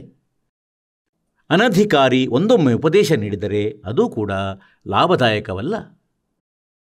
ಒಂದು ಸಮಯದಲ್ಲಿ ಒಬ್ಬರೇ ಸದ್ಗುರು ಆಗಿರುತ್ತಾರೆ, ಇನ್ನೊಬ್ಬರು ಇರಲು ಸಾಧ್ಯವಿಲ್ಲ. ಇಂದಿನಿಂದ 600 ವರ್ಷಗಳ ಮೊದಲು ಪರಮೇಶ್ವರರು ಸ್ವಯಂ ಬಂದಿದ್ದರು ಒಬ್ಬ ಸದ್ಗುರುವಿನ ಭೂಮಿಕೆಯನ್ನು ಮಾಡಲು, ಮತ್ತು ಕೇವಲ ಒಬ್ಬರು ಅವರೇ ಸದ್ಗುರು ಆಗಿದ್ದರು. 600 ವರ್ಷಗಳ ಮೊದಲು ಸರಿಸುಮಾರು ಪರಮಾತ್ಮನ 64 ಲಕ್ಷ ಶಿಷ್ಯರಿದ್ದರು. 64 ಲಕ್ಷ. ವಿಚಾರ ಮಾಡಿ ಪುಣ್ಯಾತ್ಮರೇ, ಆ ಸಮಯದಲ್ಲಿ ಯಾವ ಮೀಡಿಯಾ ಇರಲಿಲ್ಲ, ಯಾವ ಟೆಲಿವಿಷನ್ ಇರಲಿಲ್ಲ, ಯಾವ ಸ್ಪೀಕರ್ ಕೂಡ ಇರಲಿಲ್ಲ, ಮತ್ತು ಯಾವ ಬ್ಯಾಟ್ರಿ ಕೂಡ ಇರಲಿಲ್ಲ. ಆ ಸಮಯದಲ್ಲಿ ಪರಮೇಶ್ವರರ 64 ಲಕ್ಷ ಶಿಷ್ಯರಾಗಿದ್ದರು ಭಾರತದಲ್ಲಿ. ಆ ಸಮಯ ಭಾರತ ಎಲ್ಲಿಯವರೆಗಿತ್ತು? ಪಶ್ಚಿಮ ಪಾಕಿಸ್ತಾನ, ಪೂರ್ವ ಪಾಕಿಸ್ತಾನ, ಅಫ್ಘಾನಿಸ್ತಾನ, ಬಲೂಚಿಸ್ತಾನ, ಗಜನಿಯ ತನಕ, ಇರಾಕ್, ಇರಾನ್ ತನಕ ಭಾರತವಿತ್ತು. ಮತ್ತು ಆ ಸಮಯದಲ್ಲಿ 64 ಲಕ್ಷ ಶಿಷ್ಯರು ಆಗಿರುವುದು ಪರಮಾತ್ಮನಿಗೆ ಯಾವ ಸಾಮಾನ್ಯ ವಿಷಯವಲ್ಲ. ಮತ್ತು ಇಡೀ ಭಾರತದ ಆ ಸಮಯದಲ್ಲಿ ಭಾರತವರ್ಷ ಏನಾಗಿತ್ತು? ಆ ಸಮಯದಲ್ಲಿ ಗರಿಷ್ಠವೆಂದರೆ ಸುಮಾರು 4 ಕೋಟಿ ಜನಸಂಖ್ಯೆ ಇದ್ದಿರಬಹುದು ಕಷ್ಟದಿಂದ ಭಾರತದ್ದು. ಮತ್ತು 4 ಕೋಟಿಯಲ್ಲಿ 64 ಲಕ್ಷ ಶಿಷ್ಯರು ಪರಮೇಶ್ವರರಿಗೆ ಆಗುವುದು, ಮತ್ತು 64 ಲಕ್ಷಕ್ಕೆ ಸ್ವತಃ ಉಪದೇಶ ನೀಡುವುದು ಸಣ್ಣ ಮಾತಲ್ಲ. ಅವರು ಯಾರನ್ನು ಉತ್ತರಾಧಿಕಾರಿಯಾಗಿ ಮಾಡಿರಲಿಲ್ಲ. ಮಾತ್ರವಲ್ಲ, ಬೇರೆ ಯಾರಿಗೂ ಹೇಳಿಲ್ಲ ಅಂದರೆ ತಾವು ಆ ಕ್ಷೇತ್ರದಲ್ಲಿ ಉಪದೇಶ ನೀಡಿ. ಏಕೆಂದರೆ ಇದೊಂದು ಬಹಳ ಜವಾಬ್ದಾರಿಯ ಪದವಿಯಾಗಿದೆ. ಗುರು ಆಗುವುದು ಯಾವ ಮಕ್ಕಳಾಟವಲ್ಲ. ಸ್ವತಃ ಯಾರೋ ಸಂತ ಗುರುವಾಗಿ ಕುಳಿತುಕೊಂಡರೆ ಆತ ಮಹಾದೋಷಿ, ಅಪರಾಧಿ ಪ್ರಾಣಿಯಾಗಿರುತ್ತಾನೆ. ಪರಮಾತ್ಮ ಯಾರಿಗೆ ಪವರ್ ಕೊಡುವರು, ಯಾರ ಮೇಲೆ ದಯೆ ತೋರುತ್ತಾರೋ ಆತನೇ ಗುರು ಪದವಿಗೆ ಅಧಿಕಾರಿಯಾಗುತ್ತಾನೆ. ಅವರೇ ಸ್ವತಃ ನಾಮಿನೇಟ್ ಮಾಡುತ್ತಾರೆ. ಅವರ ಹೊರತು ಒಂದೊಮ್ಮೆ ಬೇರೆ ಯಾರಾದರೂ ಉಪದೇಶ ನೀಡಿದರೆ ಆತ ತನ್ನದು ಮಾತ್ರವಲ್ಲ, ಜೊತೆಯಲ್ಲಿ ಅನುಯಾಯಿಗಳದ್ದು ಕೂಡ ಜೀವನ ನಾಶ ಮಾಡುತ್ತಾನೆ. ಹಾಗಾಗಿ ಪುಣ್ಯಾತ್ಮರೇ, ಒಂದು ಸಮಯದಲ್ಲಿ ಒಬ್ಬರೇ ಸದ್ಗುರು ಇರುತ್ತಾರೆ ಮತ್ತು ಅನ್ಯರು ಏನಿರುತ್ತಾರೆ, ಅವರು ಜನರನ್ನು ಮಿಸ್ಗೈಡ್ ಮಾಡುವಂಥವರಾಗಿರುತ್ತಾರೆ. ನಂತರ ಅವರು ವಿರೋಧ ಮಾಡುತ್ತಾರೆ, ಏಕೆಂದರೆ ಅವರ ದಿನಂಪ್ರತಿಯ ಹೊಟ್ಟೆಪಾಡಿನ ವಿಷಯವಾಗಿದೆ. ಅದೊಂದು ಉದ್ಯೋಗದ ಅಗತ್ಯತೆಯಾಗಿದೆ. ಅದಂತೂ ಅವರು ತಮ್ಮ ಉದ್ದೇಶ ಮಾಡಿಟ್ಟಿದ್ದಾರೆ, ಹೊಟ್ಟೆ ತುಂಬಿಸುವುದು. ಅವರಿಗೆ ಜನತೆಯ ನಿಜವಾದ ಉದ್ಧಾರದ ಯಾವ ಕಿಂಚಿತ್ತೂ ಅವಶ್ಯಕತೆ ಇರುವುದಿಲ್ಲ. ಒಂದೊಮ್ಮೆ ಹಾಗಿದ್ದರೆ ಈ ಸತ್ಯವನ್ನು ಒಪ್ಪಿಕೊಂಡು ಅವರು ಸರೆಂಡರ್ ಆಗಬೇಕಾಗುವುದು. ಅಂದರೆ ನಾವು ತಪ್ಪು ಮಾಡುತ್ತಿದ್ದೇವೆ ಮತ್ತು ತಪ್ಪು ಮಾಡಿಸುತ್ತಿದ್ದೇವೆ. ತಮ್ಮ ಅನುಯಾಯಿಗಳಿಗೂ ಹೇಳಬೇಕೆಂದರೆ, ಸೋದರರೇ, ನಮ್ಮಿಂದ ತಪ್ಪಾಯಿತು, ಯಾವ ಅಡ್ಡಿಯೂ ಇಲ್ಲ. ನಾವಂತೂ ಮನುಷ್ಯರು. ಮನುಷ್ಯರಿಂದ 100 ಬಾರಿ ತಪ್ಪುಗಳಾಗುತ್ತವೆ. ಆದರೆ ಯಾವಾಗ ತಿಳಿದು ಬರುತ್ತದೆ ಇದು ತಪ್ಪೆಂದು, ಮತ್ತೆ ಅದನ್ನು ಮಾಡಬಾರದು. ಅರಿಯದೇ ಆಗುತ್ತದೆ, ಆಗಬಹುದು. और फिर जानबूझ साची तजे और करे झूठते ने ताकि संगत है प्रभु सोपन में भी ना दे. ಕಬೀರ ಭಗವಂತ ಹೇಳುತ್ತಾರೆ. ಹೀಗೆ ಪುಣ್ಯಾತ್ಮರೇ, ಪರಮಾತ್ಮ ಕಬೀರರು कहा करते थे, जंगम दुखिया जोगी दुखिया तपस्वी को दुख दूना हो और आशा तृष्णा सब में व्यापक है और कोई घट ना सुना हो. अब जंगम दुखिया जोगी दुखिया ಅಂದರೆ ಇವರು ಸಾಧಕರಾಗಿದ್ದಾರೆ. ಈ ಗಿರಿ ಪುರಿ ಇವರೊಳಗೆ ಈ ಜಂಗಮರು ಇರುತ್ತಾರೆ. ಮತ್ತು ಯೋಗಿಯವರು ಯೋಗ ಸಾಧನೆ ಮಾಡುತ್ತಾರೆ, ಹಠಯೋಗ ಮಾಡಿ ಕುಳಿತುಕೊಂಡಿರುತ್ತಾರೆ ಸಾಕಷ್ಟು ವರ್ಷಗಳ ತನಕ. ಹೇಳುತ್ತಾರೆ ಇವರು ದುಃಖಿಗಳೇ. और एक तपस्वी को दुख दूना हो, ಯಾರು ನಿಂತುಕೊಂಡು ತಪಸ್ಸು ಮಾಡುತ್ತಾರೆ, ಲೋಭಾನ ಹಚ್ಚಿ ಕುಳಿತುಕೊಳ್ಳುತ್ತಾರೆ, ಇವರಿಗೆ ದುಃಖ ದ್ವಿಗುಣವಾಗುವುದು. ಇವರಂತೂ ಶಾಸ್ತ್ರ ವಿರುದ್ಧ ಸಾಧನೆ ಮಾಡುತ್ತಿರುತ್ತಾರೆ. ಈಗ ಶಾಸ್ತ್ರ ವಿರುದ್ಧ ಸಾಧನೆ ಮಾಡುವವರಿಗೆ ಹೇಗೆ ಕಷ್ಟವಾಗುವುದು? ಅಂದರೆ ತಪಸ್ವಿ ಮೊದಲೇ ಈ ಜೀವನದಿಂದ ದುಃಖಿ. ಇಡೀ ಜೀವನ ತಪಸ್ಸು ಮಾಡಿ ಶರೀರಕ್ಕೆ ಕಷ್ಟ, ಅಂದರೆ ಹಿಂಸೆಯಿಂದ ಅವರು ಸಾಧನೆ ಮಾಡುತ್ತಾರೆ, ಹಿಂಸೆಯಿಂದ. ಮತ್ತು ಪುನಃ ಮುಂದಿನ ಜನ್ಮದಲ್ಲಿ ಅವರು ಏನಾಗುತ್ತಾರೆ? ರಾಜನಾಗುತ್ತಾನೆ. ತಪದಿಂದ ರಾಜ್ಯ ಪ್ರಾಪ್ತವಾಗುತ್ತದೆ. ಮತ್ತು ರಾಜ ತನ್ನ ಜೀವನ ಕಾಲದಲ್ಲಿ ಇಷ್ಟು ಘೋರ ಪಾಪ ಮಾಡುತ್ತಾನೆ. ಆತ ಮತ್ತೆ ನೆಕ್ಸ್ಟ್ ಜೀವನದಲ್ಲಿ ಕತ್ತೆ ಮತ್ತು ನಾಯಿಯ ಯೋನಿಯೊಳಗೆ ಹೋಗುತ್ತಾನೆ ಮತ್ತು ನರಕಕ್ಕೆ ಹೋಗುತ್ತಾನೆ. ಪುನಃ ಪಶು ಯೋನಿಗಳನ್ನು ಪ್ರಾಪ್ತಿಸುತ್ತಾನೆ, ಪಕ್ಷಿ ಯೋನಿಗಳನ್ನು ಪ್ರಾಪ್ತಿಸುತ್ತಾನೆ. ಈಗ ಅಂತೆಯೇ ಶಾಸ್ತ್ರ ವಿರುದ್ಧ ಸಾಧನೆಗಳು ಯಾವುವು, ಶಾಸ್ತ್ರಾನುಕೂಲ ಸಾಧನೆಗಳು ಯಾವುವು? ಈಗಲೇ ತಮಗೆ ಹೇಳಿದ್ದೇನೆಂದರೆ, ಇವರು ಆ ಮಂತ್ರಜಪ ಮಾಡುತ್ತಾರೆ ಅನ್ಯ. ಅಂದರೆ ಗಾಯತ್ರಿ ಮಂತ್ರ ಮಾಡಿಟ್ಟಿದ್ದಾರೆ. ಈ ಅಜ್ಞಾನಿಗಳಿಗೆ ಇದು ಗೊತ್ತಿಲ್ಲ. ಈ ಗಾಯತ್ರಿ ಮಂತ್ರ ಏನೆಂದು? ಓಂ. ಇದು ಯಜುರ್ವೇದ ಅಧ್ಯಾಯ ಸಂಖ್ಯೆ 36ರ ಮಂತ್ರ ಸಂಖ್ಯೆ 3ರ ಮುಂದೆ ಓಂ ಸೇರಿಸಲಾಗಿದೆ. ಮತ್ತು ಇವರಿಗೆ ಇದು ಗೊತ್ತಿರಲಿಲ್ಲ ಇಲ್ಲಿವರೆಗೂ. ಈ ಗಾಯತ್ರಿ ಮಂತ್ರ ಇದೆಯಲ್ಲಿ ಮತ್ತು ಎಲ್ಲಿಂದ ಉಪಲಬ್ಧವಾಗಿದೆ ಮತ್ತು ಎಲ್ಲಿಂದ ಪ್ರಾಪ್ತಿಯಾಗಿದೆ? ಯಾರು ಹೇಳುತ್ತಾರೆ? ಈ 3 ಭೂರ್ ಭವ ಸ್ವಃ ಇದನ್ನು ದಯಾನಂದ ಸರಸ್ವತಿ ಈ ಕಲಿಯುಗದ ನಕಲಿ ಮಹರ್ಷಿ ಸತ್ಯಾರ್ಥ ಪ್ರಕಾಶ ಬರೆದು ಪ್ರಪಂಚಕ್ಕೆ ಭ್ರಮಿತಗೊಳಿಸಿ ಹೋದರು. ವೇದಗಳ ಹೆಸರು ಹಿಡಿದು ಮತ್ತು ಎಲ್ಲ ವೇದಗಳ ವಿರುದ್ಧ ವಾಕ್ಯಗಳನ್ನು ಇದರಲ್ಲಿ ತುಂಬಿಸಿಡಲಾಗಿದೆ.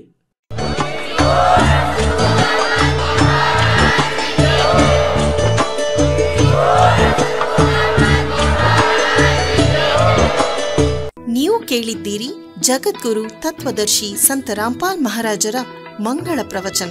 ಹೆಚ್ಚಿನ ಮಾಹಿತಿಗಾಗಿ ವಿಸಿಟ್ ಮಾಡಿ ನಮ್ಮ ವೆಬ್ಸೈಟ್ www.jagadguru-rampalji.org. ಸಂತ ರಾಮ್ಪಾಲ್ ಮಹಾರಾಜರ ಶುಭ ಆಶೀರ್ವಾದದಿಂದ ಇಡೀ ವಿಶ್ವದಲ್ಲಿ 500ಕ್ಕೂ ಹೆಚ್ಚು ನಾಮದೀಕ್ಷಾ ಕೇಂದ್ರಗಳಿವೆ. ಇದರಲ್ಲಿ ಸಂತ ರಾಮ್ಪಾಲ್ ಮಹಾರಾಜರಿಂದ ನಿಶುಲ್ಕವಾಗಿ ಆನ್ಲೈನ್ ನಾಮದೀಕ್ಷೆ ಕೊಡಲಾಗುತ್ತಿದೆ. ತಮ್ಮ ಹತ್ತಿರದ ನಾಮದೀಕ್ಷಾ ಕೇಂದ್ರದ ಮಾಹಿತಿಗಾಗಿ ಸಂಪರ್ಕಿಸಿ 888 444 7302